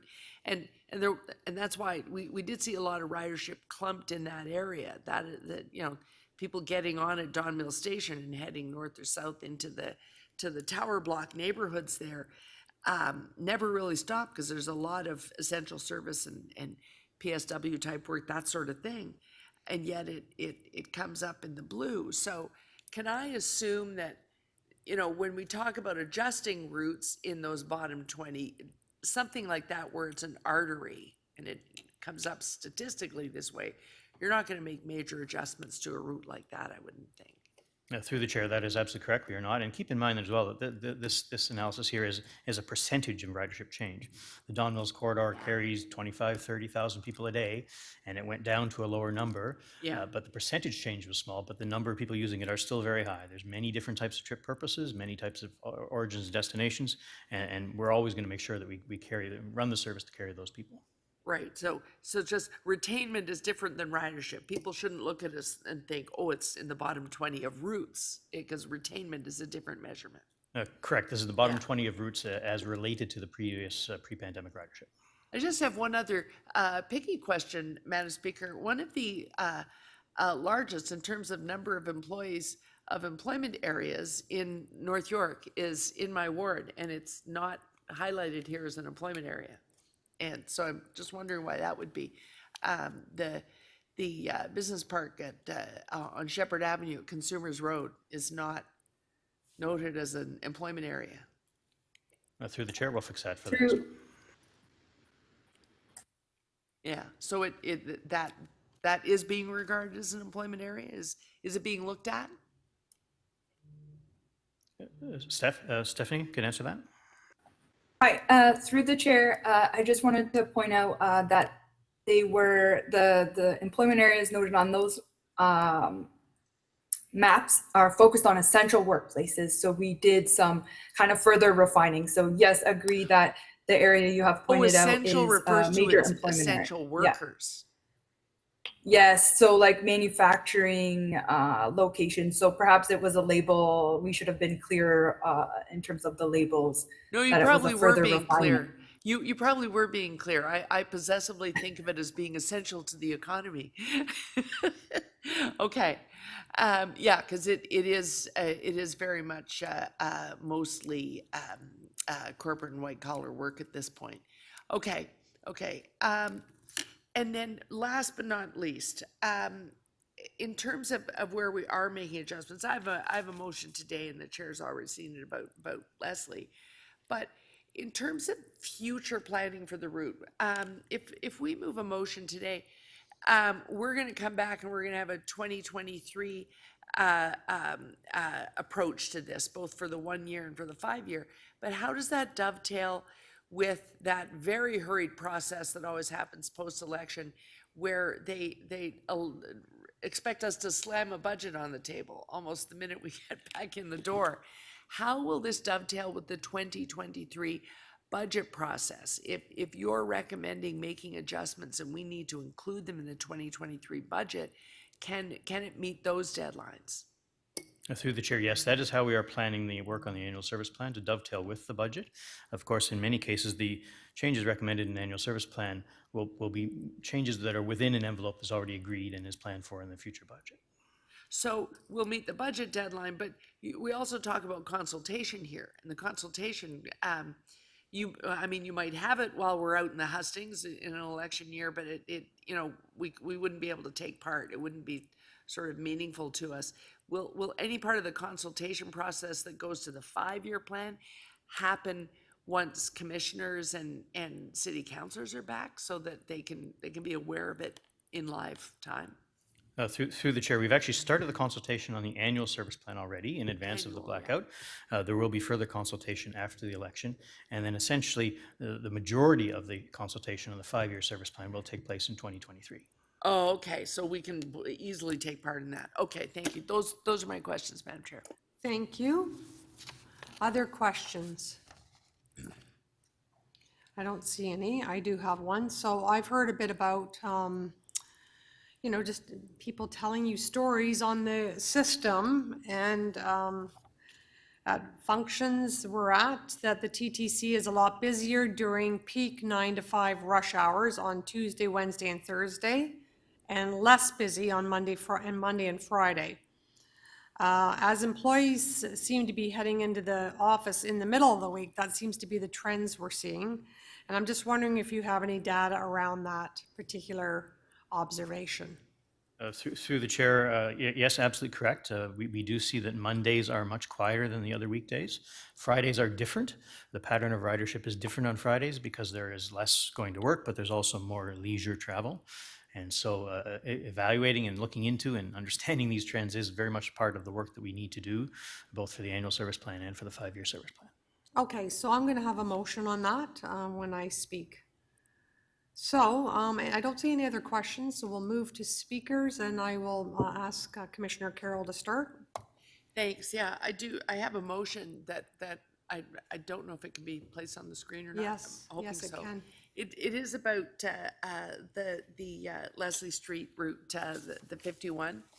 And I've moved motions on this previously, but really this allows it to be looked at with some of these metrics that we're doing here in the new service plan approach, the TTC requests the CEO consider options. I'm saying options, and I'll tell you why in my remarks, for improving service levels and reliability on the Leslie 51 route in line with ridership demand through possible increased service, splitting the route north and south at Leslie Station, and other last mile options as part of the 2023 annual service plan. Now, my reason for moving this motion, currently, the last mile option, if you arrive at the Leslie Station and you ask it how you should get up the street to Villa Ways or Tanglebriar Ways or Rockaways, literally Google says, get an Uber. It says, get an Uber. It does not give you the bus route, because what would be the point? That's how difficult this route is at times.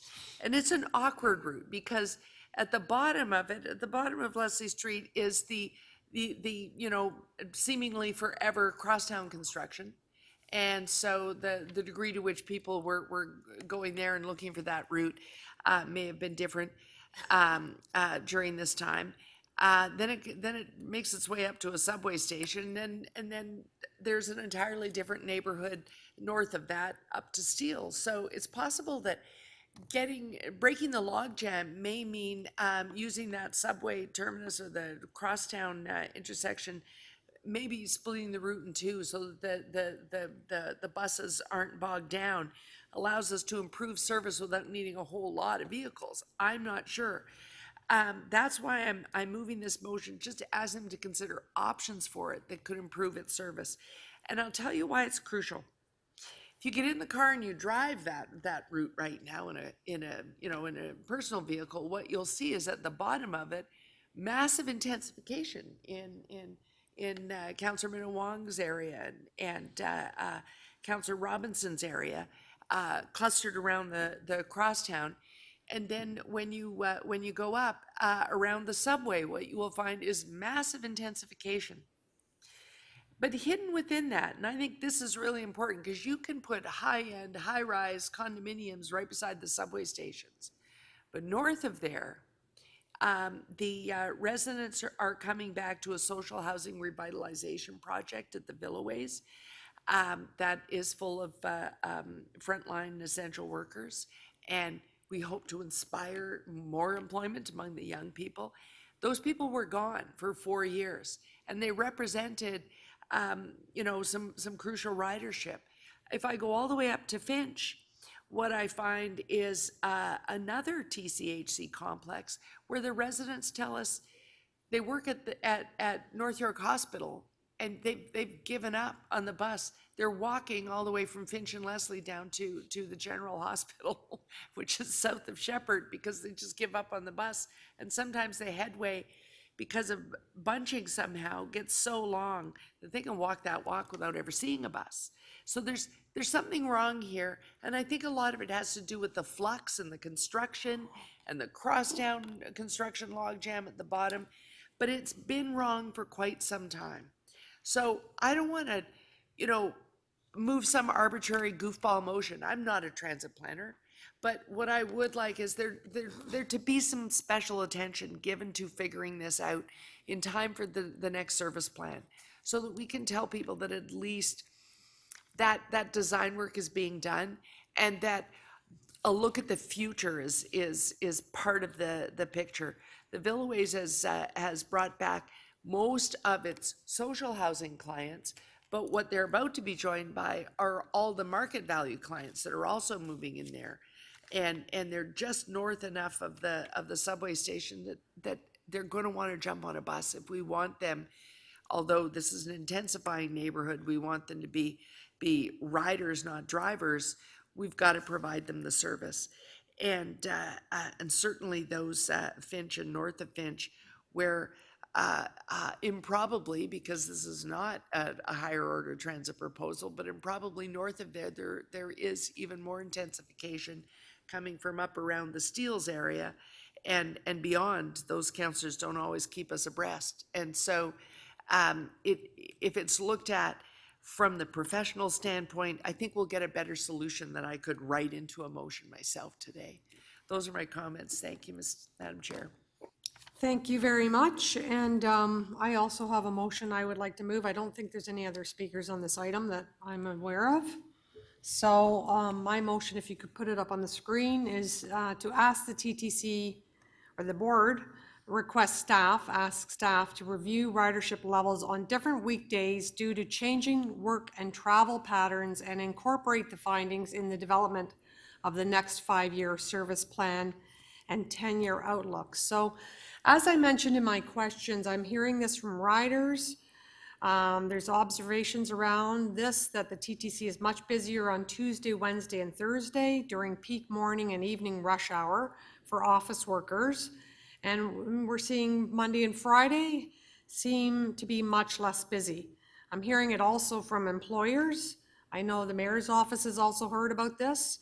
So I think this is a really important trend with these new hybrid work arrangements to look at what's happening with employment across our city, particularly during the middle of the week. So as we've heard from Scott, he's very open to doing this additional analysis. He thinks it's important. And this is something I think we should blend into this service plan. So I do want to take this opportunity to thank Scott Haskell for this excellent report. I know you've done a lot of analysis along with Wendy and Stephanie on the ridership data and to look at how travel patterns have changed since the onset of COVID-19. This is really, when you read this, it's quite fascinating, the insights in this report, and a lot of great work has happened. And the data also confirms in many ways what we already know, but that's still important. The buses are the workhorse of our transit network, and the TTC helped frontline workers travel to and from these essential jobs, as I talked about at the beginning of the day, throughout the pandemic. This report also reiterates the critical role the TTC plays in the social and economic vitality of Toronto and the surrounding region. And I was very happy to see this, right in the middle of the report. This was written that CD Howe estimates that the TTC provides up to $2.7 billion in annual wider economic benefits, and their report estimates that there was an economic loss during the pandemic ranging between 1.2 billion to 1.4 billion in the Toronto region, and we know what that was due to. And again, I'm going to credit our vice chair for pushing for those CD Howe numbers way back when. But this is an important statement to be saying almost in every single report and talking about the value of this system in our city and the wide range of economic benefits it provides. So on that note, I would ask that the clerk put up the two motions. First, Commissioner Carroll's for a vote. All those in favor in the motion before you? Opposed? That carries. And then the next motion.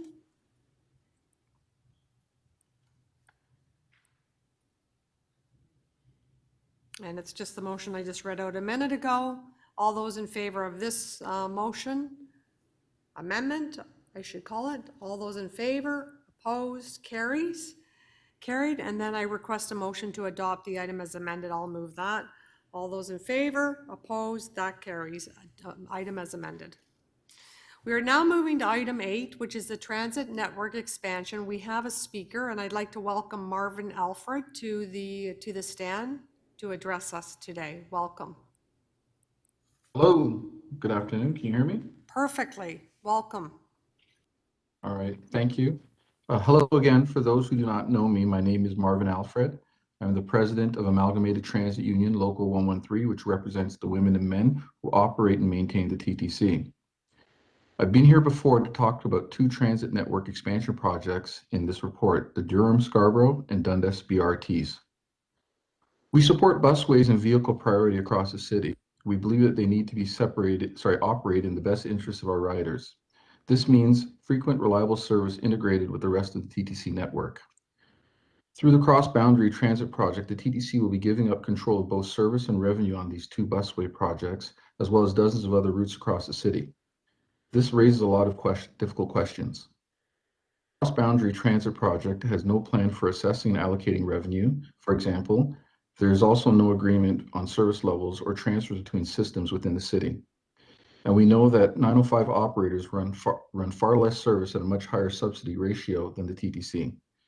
But you all know this, you've made your choice.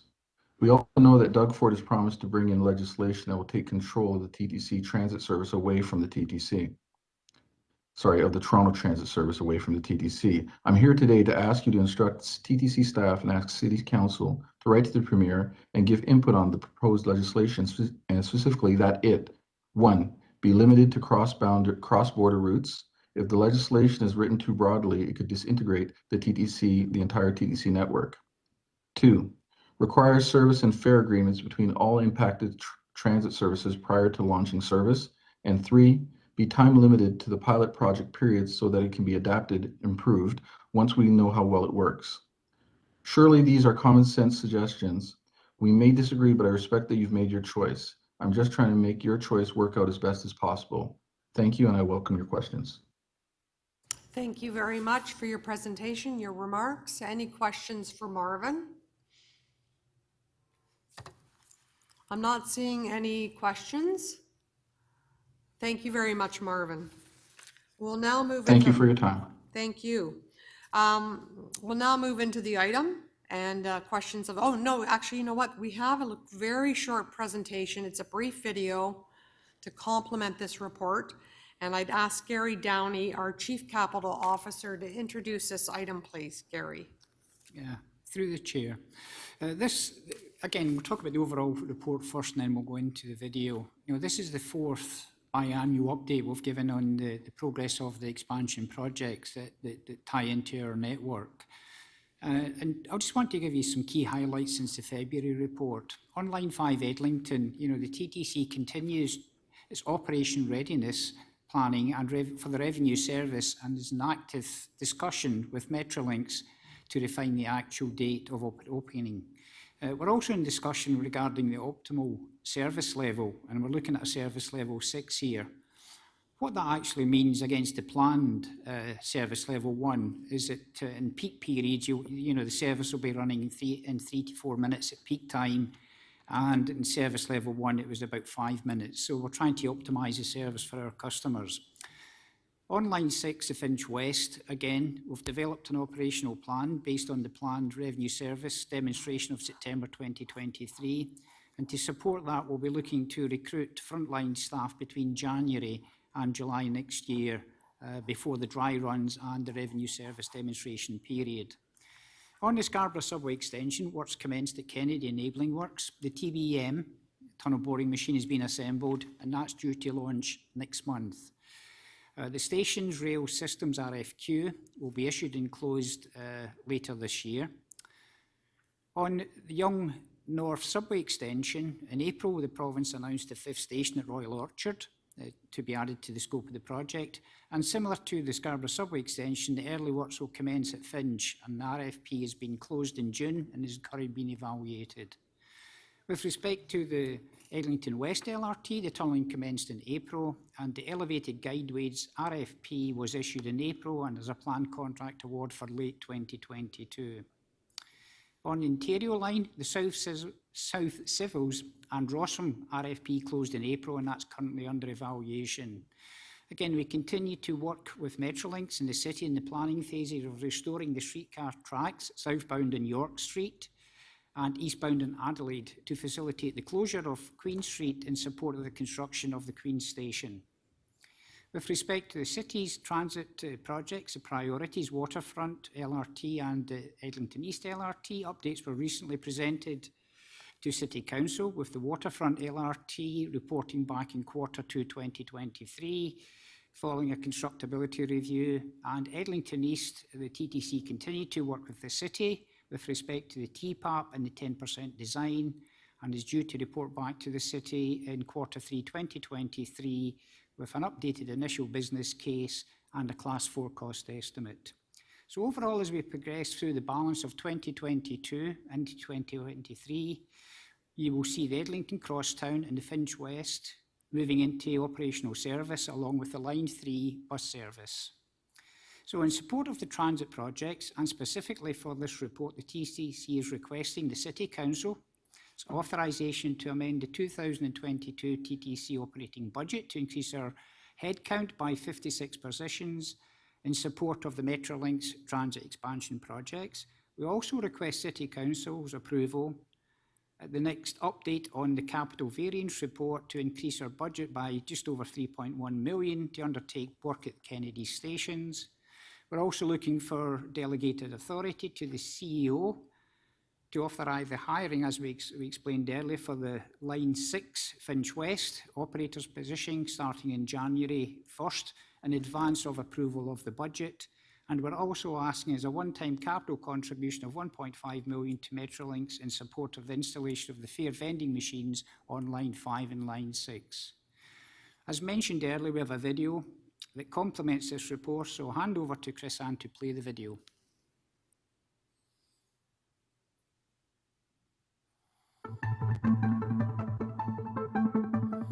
Our TTC Rapid Transit Network is expanding.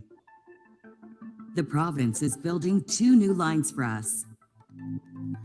Line 5, Eglinton,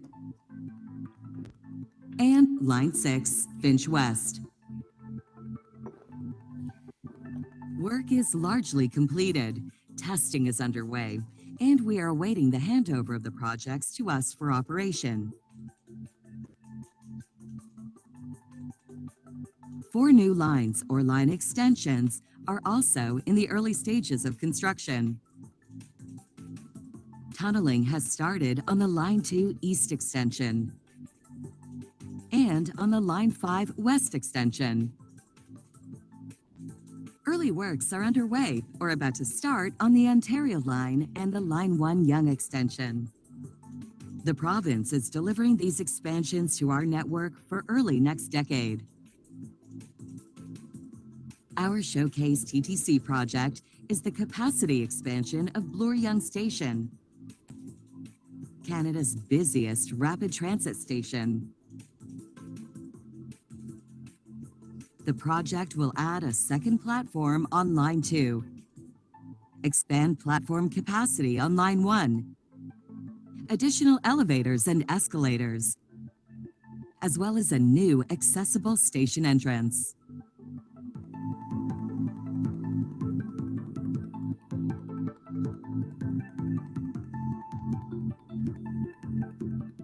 We're also working with the city on important priorities, such as the Eglinton East LRT and an expansion to the waterfront streetcar network. When all of these projects are finished, the TTC Rapid Transit Network will have been transformed to better move Toronto's transit customers.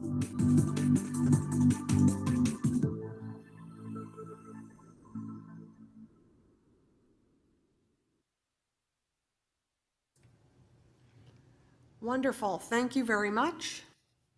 Questions now on this item? I think I had Commissioner Osborne down for a question on this.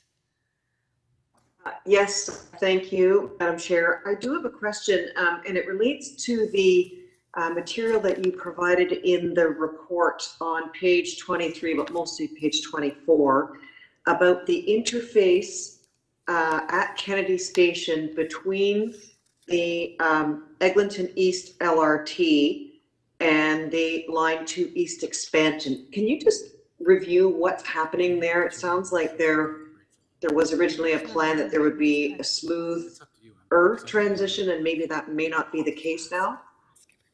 Through the chair, I'll take that. In a report last month, the city planning staff brought a report on Line 5 East Extension, or the Eglinton East LRT, which described their conclusions, which were that it would not be possible to build the Eglinton East LRT in a way that connected directly with what is now being built and will soon open as Line 5 Eglinton. This is because of, as the city's work has shown, conflicts between the Line 2 tunnel and the potential tunnel of Line 5. So the city is noted in the report last month that a surface terminus would be necessary for the Eglinton East LRT.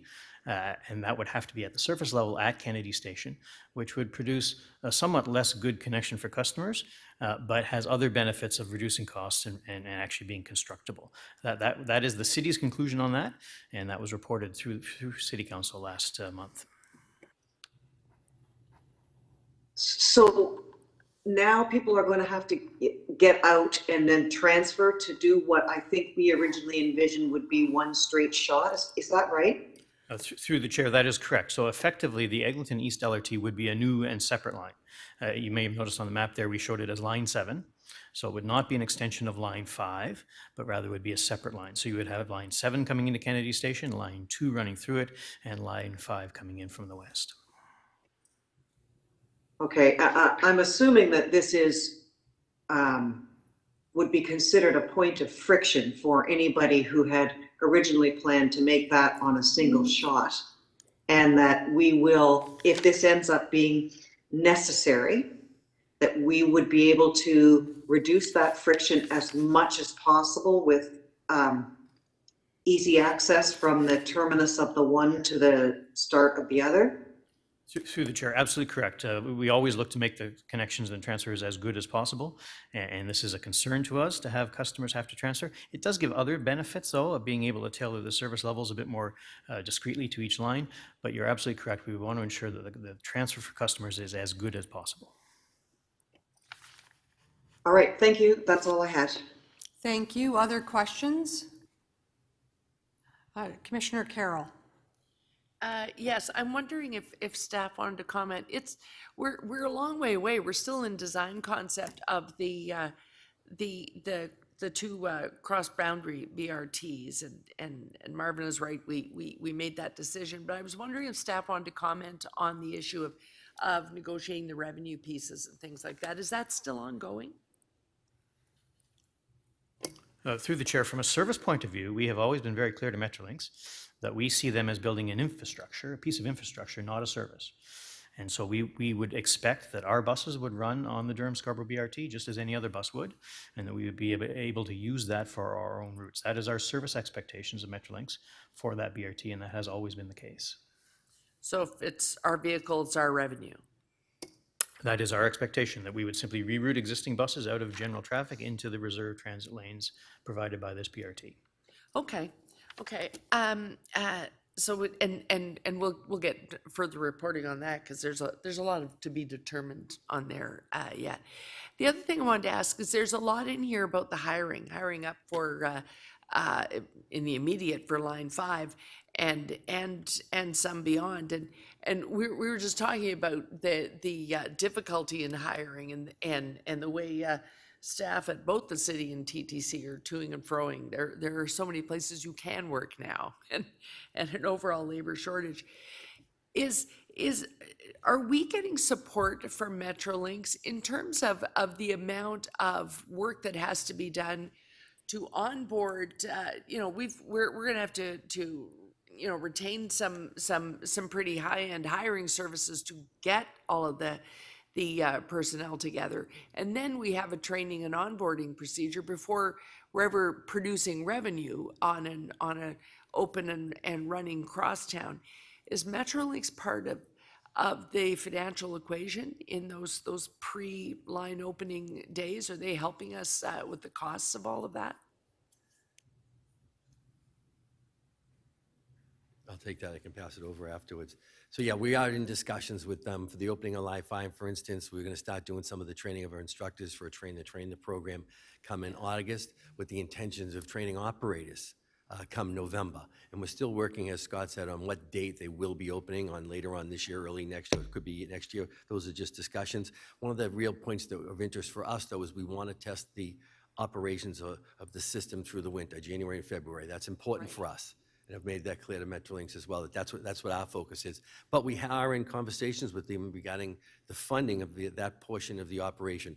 We are responsible for funding the operating of the system. Right.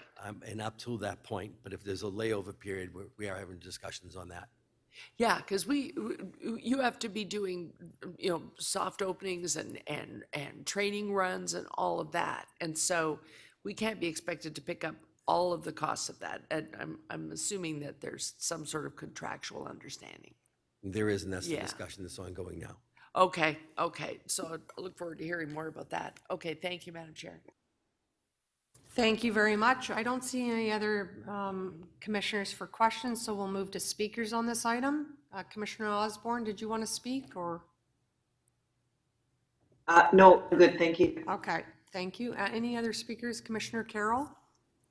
Yeah, I just want to say, while it is early days yet, I do take seriously what we heard from the ATU president, and I hope that we will too, because the opportunity to set his mind at ease isn't here yet, but I hope it will be coming up, in that we make sure that we're made whole, whatever is the development of that cross-boundary service going forward. It should actually even work to the good, because we can take people across the boundary, but use our operators and our employees.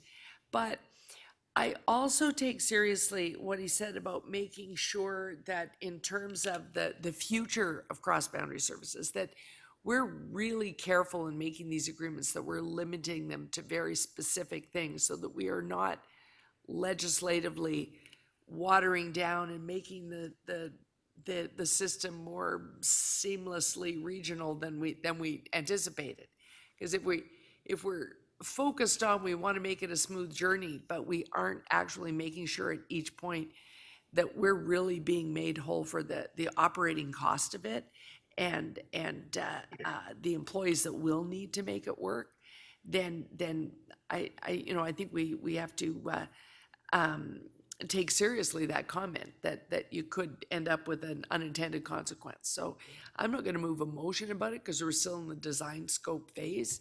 But I think I have to agree, we have to pay attention to that we're not sort of, through creeping incrementalism, losing our ability to always make sure that we're made whole as we improve these services to get people to their regional systems. Okay, thank you very much. Any other speakers? I don't see anyone, so I'm going to move that item. To move a motion to adopt the staff recommendations 1, 2, 3, 4, and 5 that are before us. All those in favor? Opposed? That carries. We now are well midpoint of this agenda. There are 5 items left, because we're bundling 2 of them. The 2 that we are bundling are the next 2, the green bus, and then the notice of motion from Commissioner McKelvey. And we have 4 speakers left. So my question to the commission is, would you like to break for lunch or barrel ahead? It's up to you. I'm ambivalent, so it's whatever. Ahead, let's hear, what about, Chris Ann, what are you seeing there from? Can we get some hand gestures? Yeah, nice one. Yeah, you have to frame it up that way. I'm impartial. Ideally, we keep on going. Okay. I prefer to plow ahead if we can. Okay, is that what, that's Commissioner Bradford. Okay. Thank you for that input. Okay, so now we're moving. Okay, so Commissioner Denzelman and Wong is going to release item 18. And we could vote on that now if you'd like. Does anybody have any other, he had held that item at the top of the agenda. We can now clear it if, unless anybody else has questions related to it. Seeing none, I'd ask Commissioner McKelvey to move that. She's putting up her hand, and all those in favor, opposed, that carries. So that dispenses of item 18, and let's go back to item 9. This is Green Bus and Wheel-Trans Green Bus Program Update. I don't think we need a presentation on this item, although if anybody would like one, we can provide it. Is there any questions on this item? I don't see any questions. Any speakers? Okay, so I'll speak very briefly. on this item. And I'm actually going to move a quick motion. It's a bit of a, I'm kind of squeezing this motion in because it's our last meeting. It's kind of a funny fit, but it does actually work. And what I'd like to see happen, given the pandemic and all the, the learnings from it, is for us to fully look at our seating coverings on all our transit systems, all our different vehicles, but I'm putting it on this one with this one because it's the only thing I can squeeze it into in this agenda. And I wanted to, this is one of the things I wanted to make sure that I asked staff to review. So I'm hoping you'll support me that ask the TTC board request staff to review and evaluate durable seat covering options that are easily cleaned and maintained, which sounds very simple. But also during the pandemic, we did have to use adhesive tape to tape up posters and materials to warn people about social distancing and to encourage them to distance on the TTC at times. And as we saw in the social media and possibly the paper, I can't remember, but that adhesive tape stuck to the material that we currently use. So as much as I fully understand durability is important because of all sorts of things I'm not going to get into, I would love to see us shift back to a fabric that's more easily wipeable and hygienic, and whether it's leather, pleather, or whatever the materials are called. What? That is my motion to annoy my chief of staff, Rachel, who did not want me to place it, but she's become really an extension of the TTC team. I think you'll agree with that, Rick. So as my final motion to move, I wanted to annoy her. Probably Bem too, because I'm using his report to squeeze this in. But just to speak to the bigger issue here, and that is all the great work that's happening on innovation and sustainability. This is exciting. I talked about it at the beginning of the meeting, the Green Bus program, and we do need that funding to come our way so that we can expand this program. And I think Bem Case, the executive director of this program, is doing an excellent job along with his team, and of course all the senior officials trying to secure this money so that we can be the biggest and baddest and best forever, lead the charge as we are now in North America and continue to lead that charge. This is something to really hang our hats on and to be very proud of as a city and as a country, quite honestly. And that's why we need the federal government to work with us, and I'm sure they will. They have before and they will again. We're very confident. But also I want to use this opportunity to squeeze in something I said earlier, and that is about sustainable funding. And I'm saying this to both levels of government, that we need sustainable funding that we can count on an annual basis, that we don't have to be groveling for constantly, that we can build into the baseline of our budget as a line item. And that's a bigger picture comment, but it's my last chance to say it, so I will say it now. So anyway, this motion will shake up everything, I'm sure, but I hope you'll support it.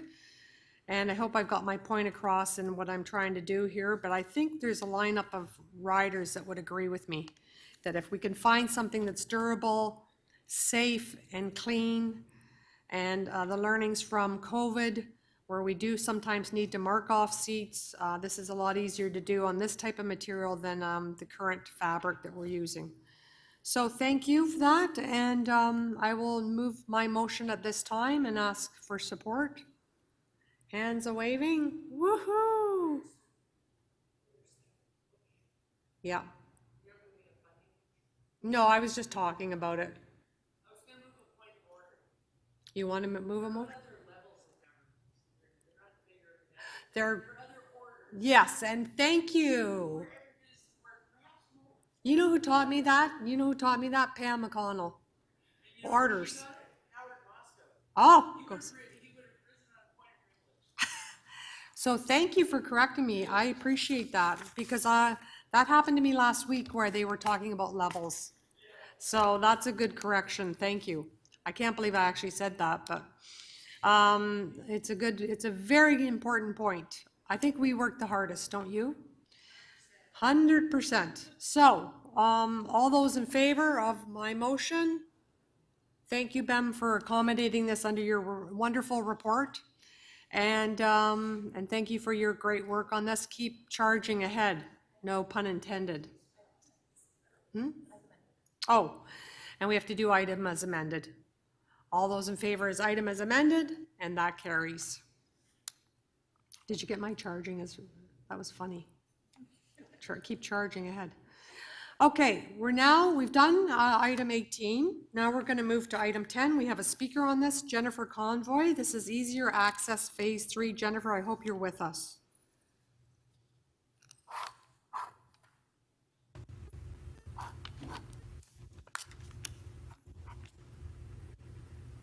Is she? Jennifer, please go ahead.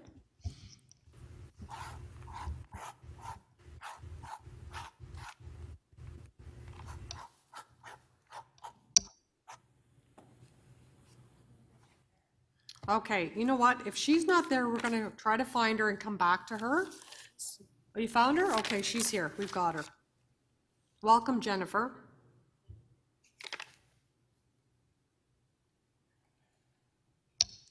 Hi, Jennifer, please go ahead.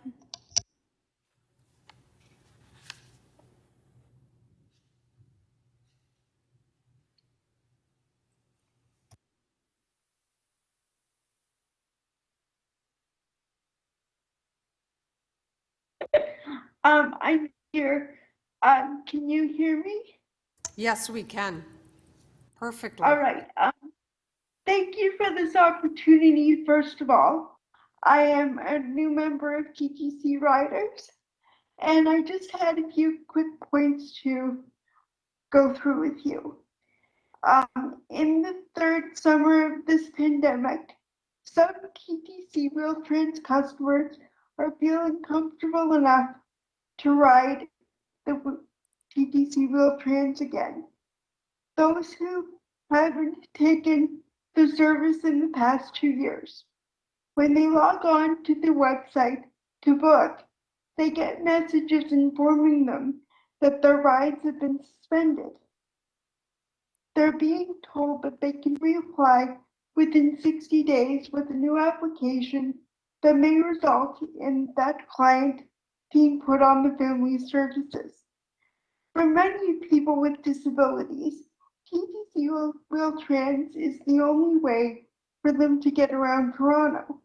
And when they see that message on the TTC website, the fear of losing access to travel is quite real. We urge the TTC to renew users' online accounts automatically, recognizing that many customers are immunocompromised and have not taken TTC Wheel-Trans within the past 2 years. Thank you so much for your time. Thank you very much. Any questions for the speaker? I'm not seeing any. Thank you very much, Jennifer.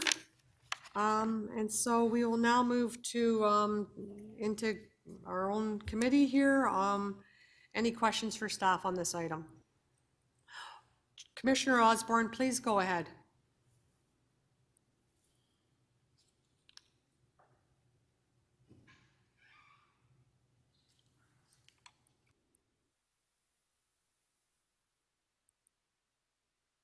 Oops, there we go. Yeah, sorry. I note that we've got a couple now that are a couple of stations that are now definitively being listed as past the AOTA deadline. And I'm wondering what happens to us if we miss this. It's a requirement that we're accessible by 2025. We have at least 2, and I would suggest possibly more, stations that won't be accessible on time. And I'm just wondering what happens if we miss the deadline. Through you, Chair, I'll answer it first, Councillor. We've identified in the report as we have 3 challenging stations at this juncture as we look for mitigation initiatives, recognizing we still have 2.5 years to get there. We do know, and we've been messaging about Islington for a little bit now about that being part of a broader construction project. I will ask Michael, so I'm just letting you know the intent here was to message, not to tell you they will be late. I would ask Michael if he could answer that for the specific question regarding those that would be late. I don't know if we have that answer. So you'd be contrary to the act, and therefore there would be potentially some liability. It would most likely be civil liability. But I think the intention is to try to comply with the AOTA and be fully accessible by 2025.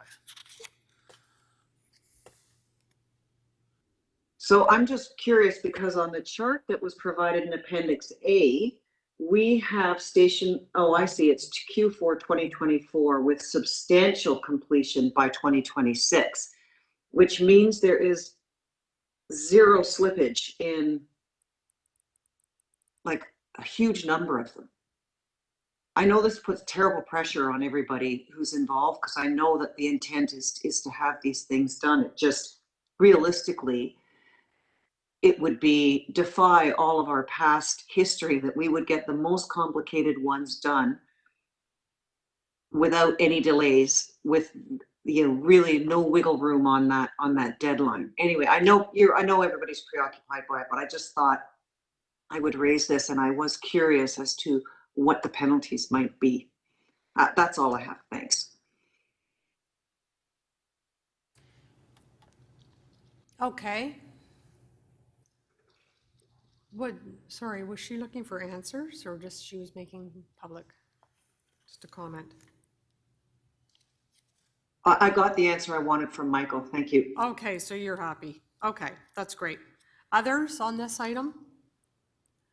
Speakers?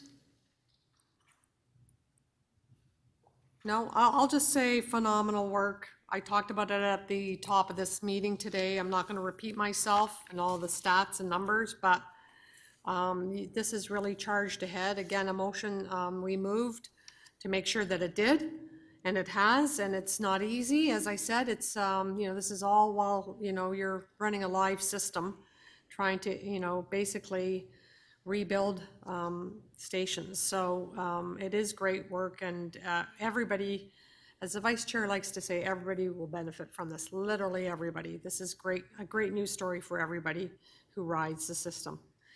So on that note, I'll move a motion to adopt the staff recommendations in the report, which is number 1. All those in favor, opposed, that carries. We're going to move to our next item, which is the item 13, Bloor-Yonge Station Capacity Improvements Project. And we have one speaker on this, Adam Cahoon. Adam, I hope you're there, standing by. I am here. Can you hear me? Yes, perfectly. Okay.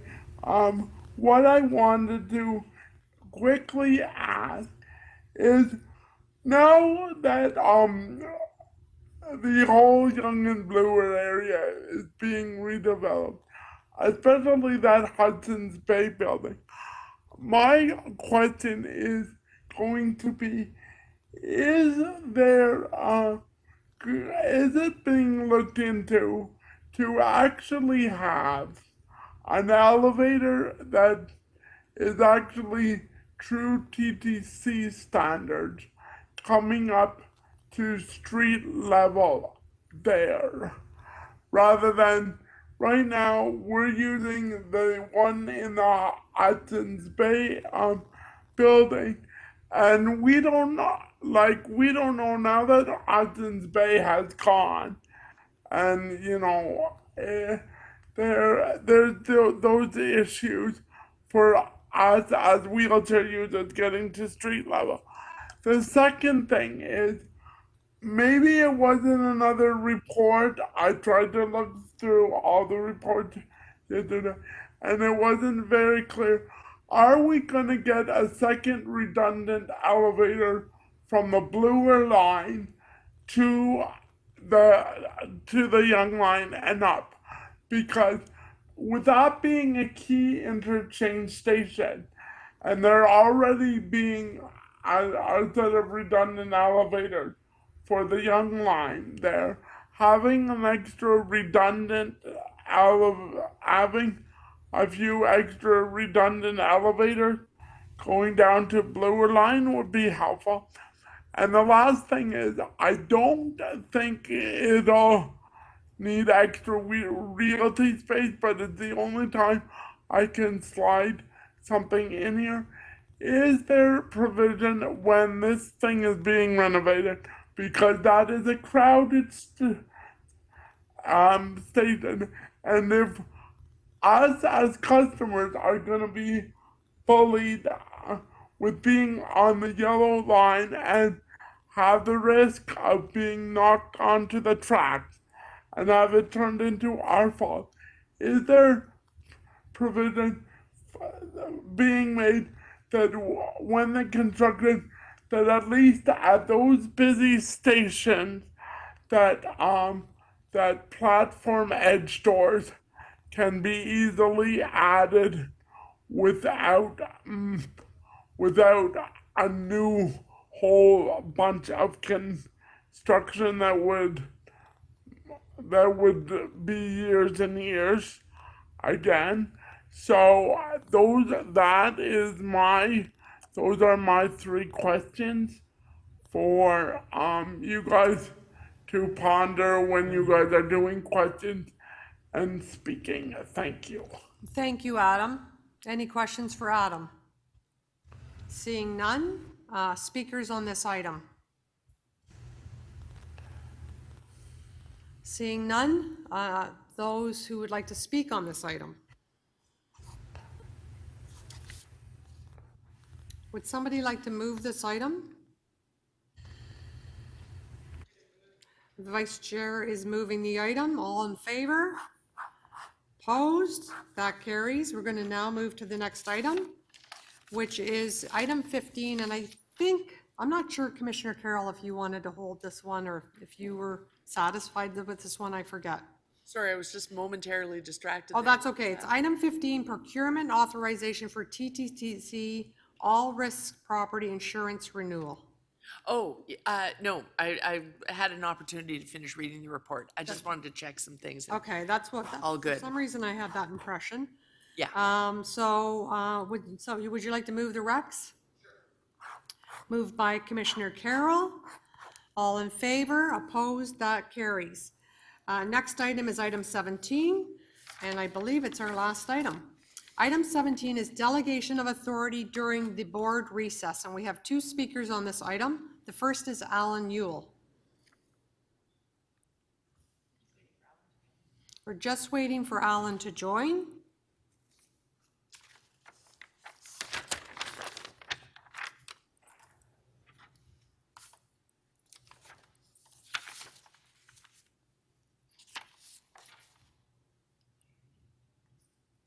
Yes, I think what we're going to do is start with Derek. He's here physically waiting patiently. So Derek Moran, if you could come into the chamber and take your position, and we'll actually accommodate you first because we can't connect with Alan. Yeah, could someone give Derek a bit of guidance on what happens there? No, just the overhead. Oh, wow. You might need Mike. Can you help with the overhead? Because I don't think I know that technology. Yeah, this is a good one. It is, there it goes. Okay, you're good.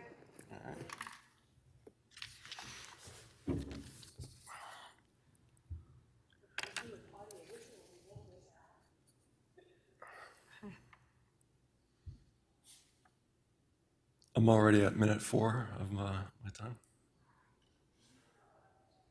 Okay, I'm going to reset that. I just want to say, by me speaking at this meeting, this shall not be deemed to be in any way my consent expressed or implied. In doing so is fraud. God bless Her Majesty the Queen, and long live Her Majesty the Queen. And let the record show that I do not consent to the warrantless searches taking place downstairs here at Toronto City Hall. So I just want to start off by congratulating myself. Because of me, CEO Rick Leary, now knows that it turns out that Dr. Kieran Moore was acting under the color of law all this time and never actually signed his mandatory mask order.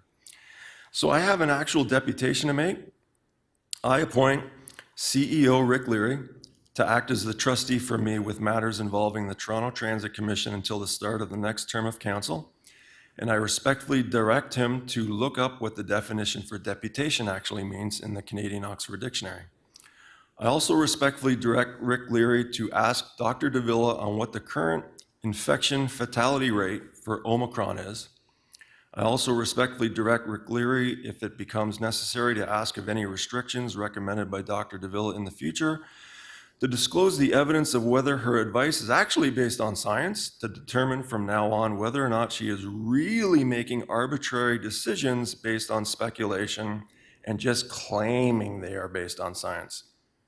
For those of you who don't know, the other day at Executive Committee, Deputy Mayor Min Wong, who's already left, mentioned that the thing that troubled me, Mr. Mayor, is we had a number of historians who basically said there was a shameful lack of consideration of the evidence.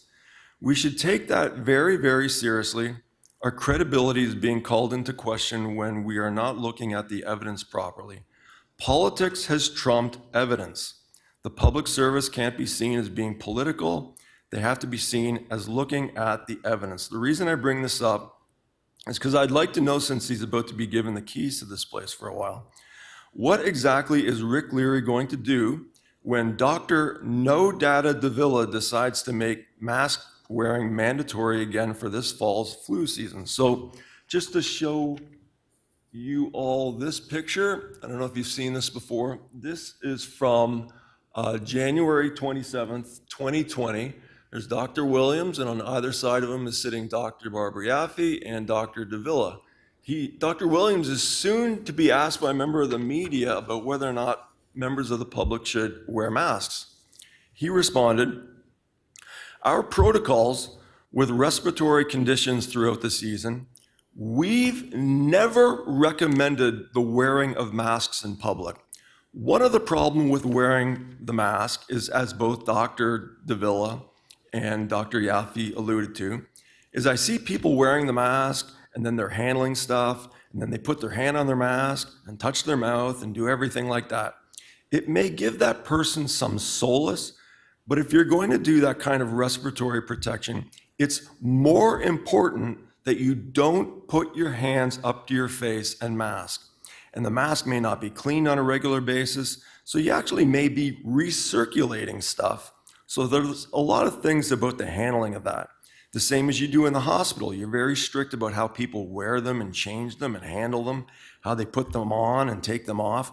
So it's not just a clothing thing to do because it's just to be used for very specific purposes, in a specific timeline, and disposed of and handled accordingly so. I understand that some groups like to do that if they want, that's their prerogative. We have never recommended that in Ontario," end quote. This seems to be nothing more than a clear case of entrapment. As the TTC said in one of your own tweets on March 18th, 2020, this is from TTC Media Relations. It says partly, "The TTC takes the health and safety of its employees and customers very seriously. Toronto Public Health continues to advise against wearing masks for healthy individuals and has noted that masks may in fact increase risk as they can lead to individuals touching their face more often than necessary." So let the record show, barring any objections, that Dr. Davila has been lying this whole time that mask wearing was ever a public health guidance. And just so we're clear on what happened here, knowing that masks should harm people, what did the TTC do? They made masks mandatory on the TTC, apparently to harm people.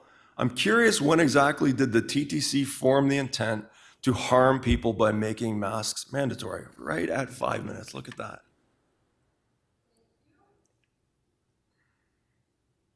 Any questions for the deputant? I don't see any. Thank you, and we're going to move on to our next speaker, which hopefully we've now secured Alan Ewell. Hello, Madam Chair, can you hear me? Yes, we can. Yeah, we can Thank you for also see letting me be your last deputation. Yeah, last deputation of the term. Alan, a nice cover shot there. I hope that's not me. First slide, please. As you can probably tell, I'm not in favor of some of the recommendations laid out in this report. Next slide, please.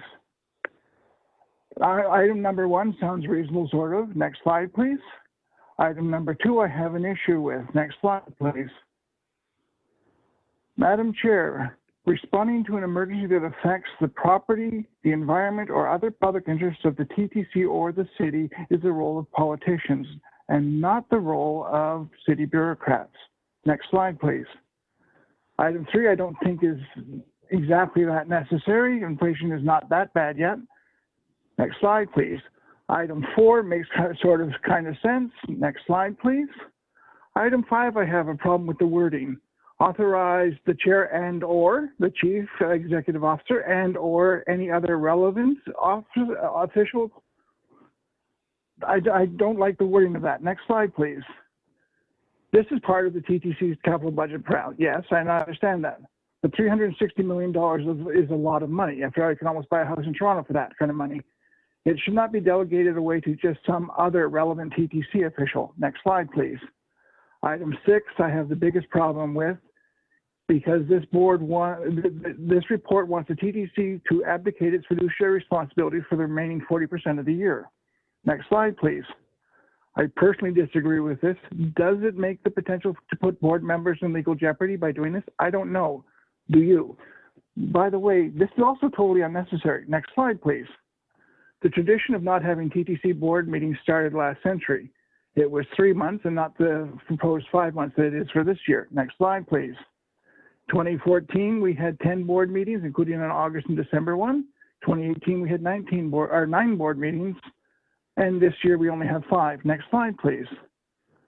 This is only the 3rd election since we added civilian board members to the TTC board. Next slide, please. There is no reason why the civilian board members of the TTC can't meet in mid-September and early November. Next slide, please. For these 2 board meetings, they would be chaired by the vice chair. Quorum would be set at 3 of the 4 civilian board meetings, and these board meetings would only be tentative. Next slide, please. If the TTC executive does not need board approvals for their planned activities under the current rules, then the meeting for that month can be canceled. Next slide, please. By doing these 2 civilian TTC meetings during the election, we can provide the TTC with proper fiduciary oversight. Next slide, please. All 4 of you signed up to be on this board. I'm asking you to please step up for these 2 meetings during the election year. Thank you.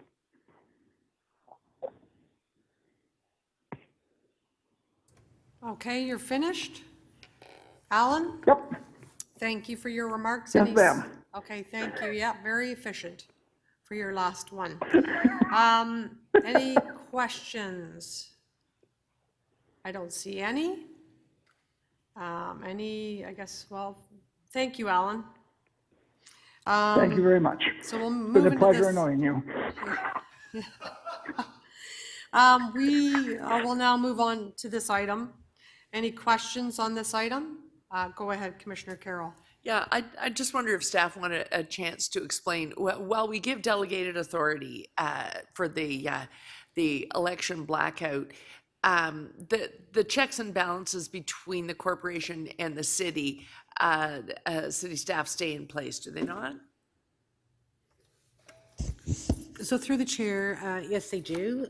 One of the ways, of course, is whatever we are dealing with through the delegated period, has to be already approved in terms of funding authority that has come from council. Right. So it's within that context, within our procurement policies.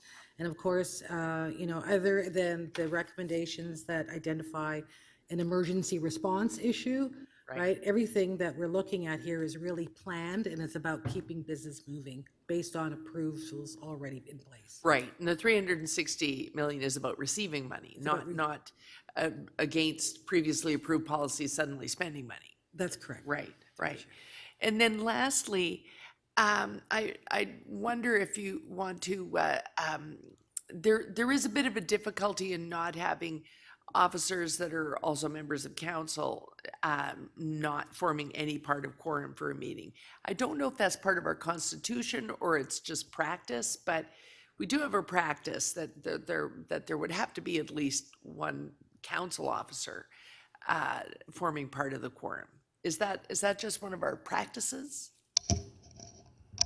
So through the chair, that's why there's a 10-member board and only 4 civilian members, so that in order to have quorum, you at least have 5, so there's always at least 1. Right, there has to be at least one, and that was part of the. I couldn't remember exactly how it was structured, but it was a big part of the discussion when we created the hybrid board, that by doing the quorum that way, there would always have to be one. Okay, thank you, thanks, that's very helpful. Thank you. Other questions on item 17?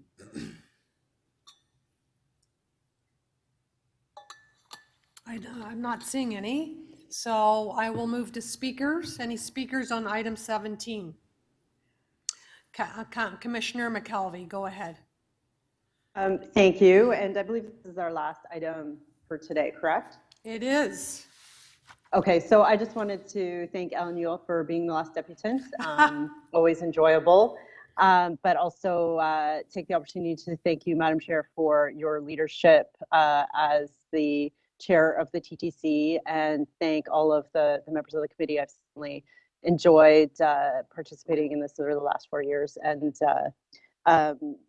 look forward to what lays ahead for the TTC, including getting charged up, as you say. So thank you.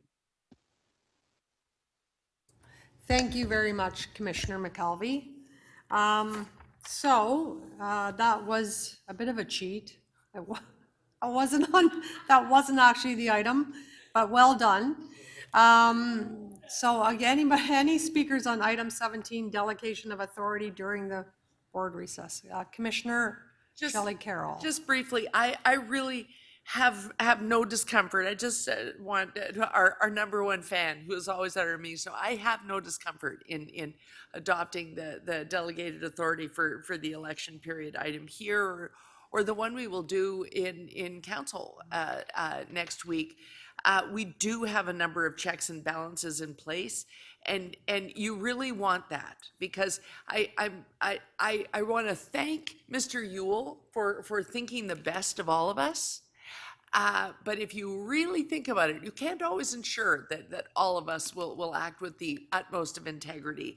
And there are moments in an emergency where what you don't want is a bunch of campaigning, ambulance chasing counselors and their competitors showing up to an emergency where rapid fire decisions need to be made. And so I have confidence in the checks and balances, and I know that the senior team at the TTC will handle an emergency and keep us informed without needing us to be standing around on site. Truer words were never spoken. Thank you very much. And so if there are no other speakers on item 17, I think it'd be better actually if somebody outside of the chair or vice chair moved that. Does somebody want to move that? Commissioner McKelvey, you just swung your hair back, so that counts. Shouldn't have done that, bad timing. So Commissioner McKelvey is passionately moving this item, delegation of authority during the board recess, item 17. All those in favor? Opposed? That carries. And that brings us to adjournment, and I would like to move the motion to adjourn the final meeting of this term. Congratulations, everyone. Thank you for an amazing last meeting and awesome reports, an amazing board, credible staff. Thank you, everyone. We are now formally adjourned.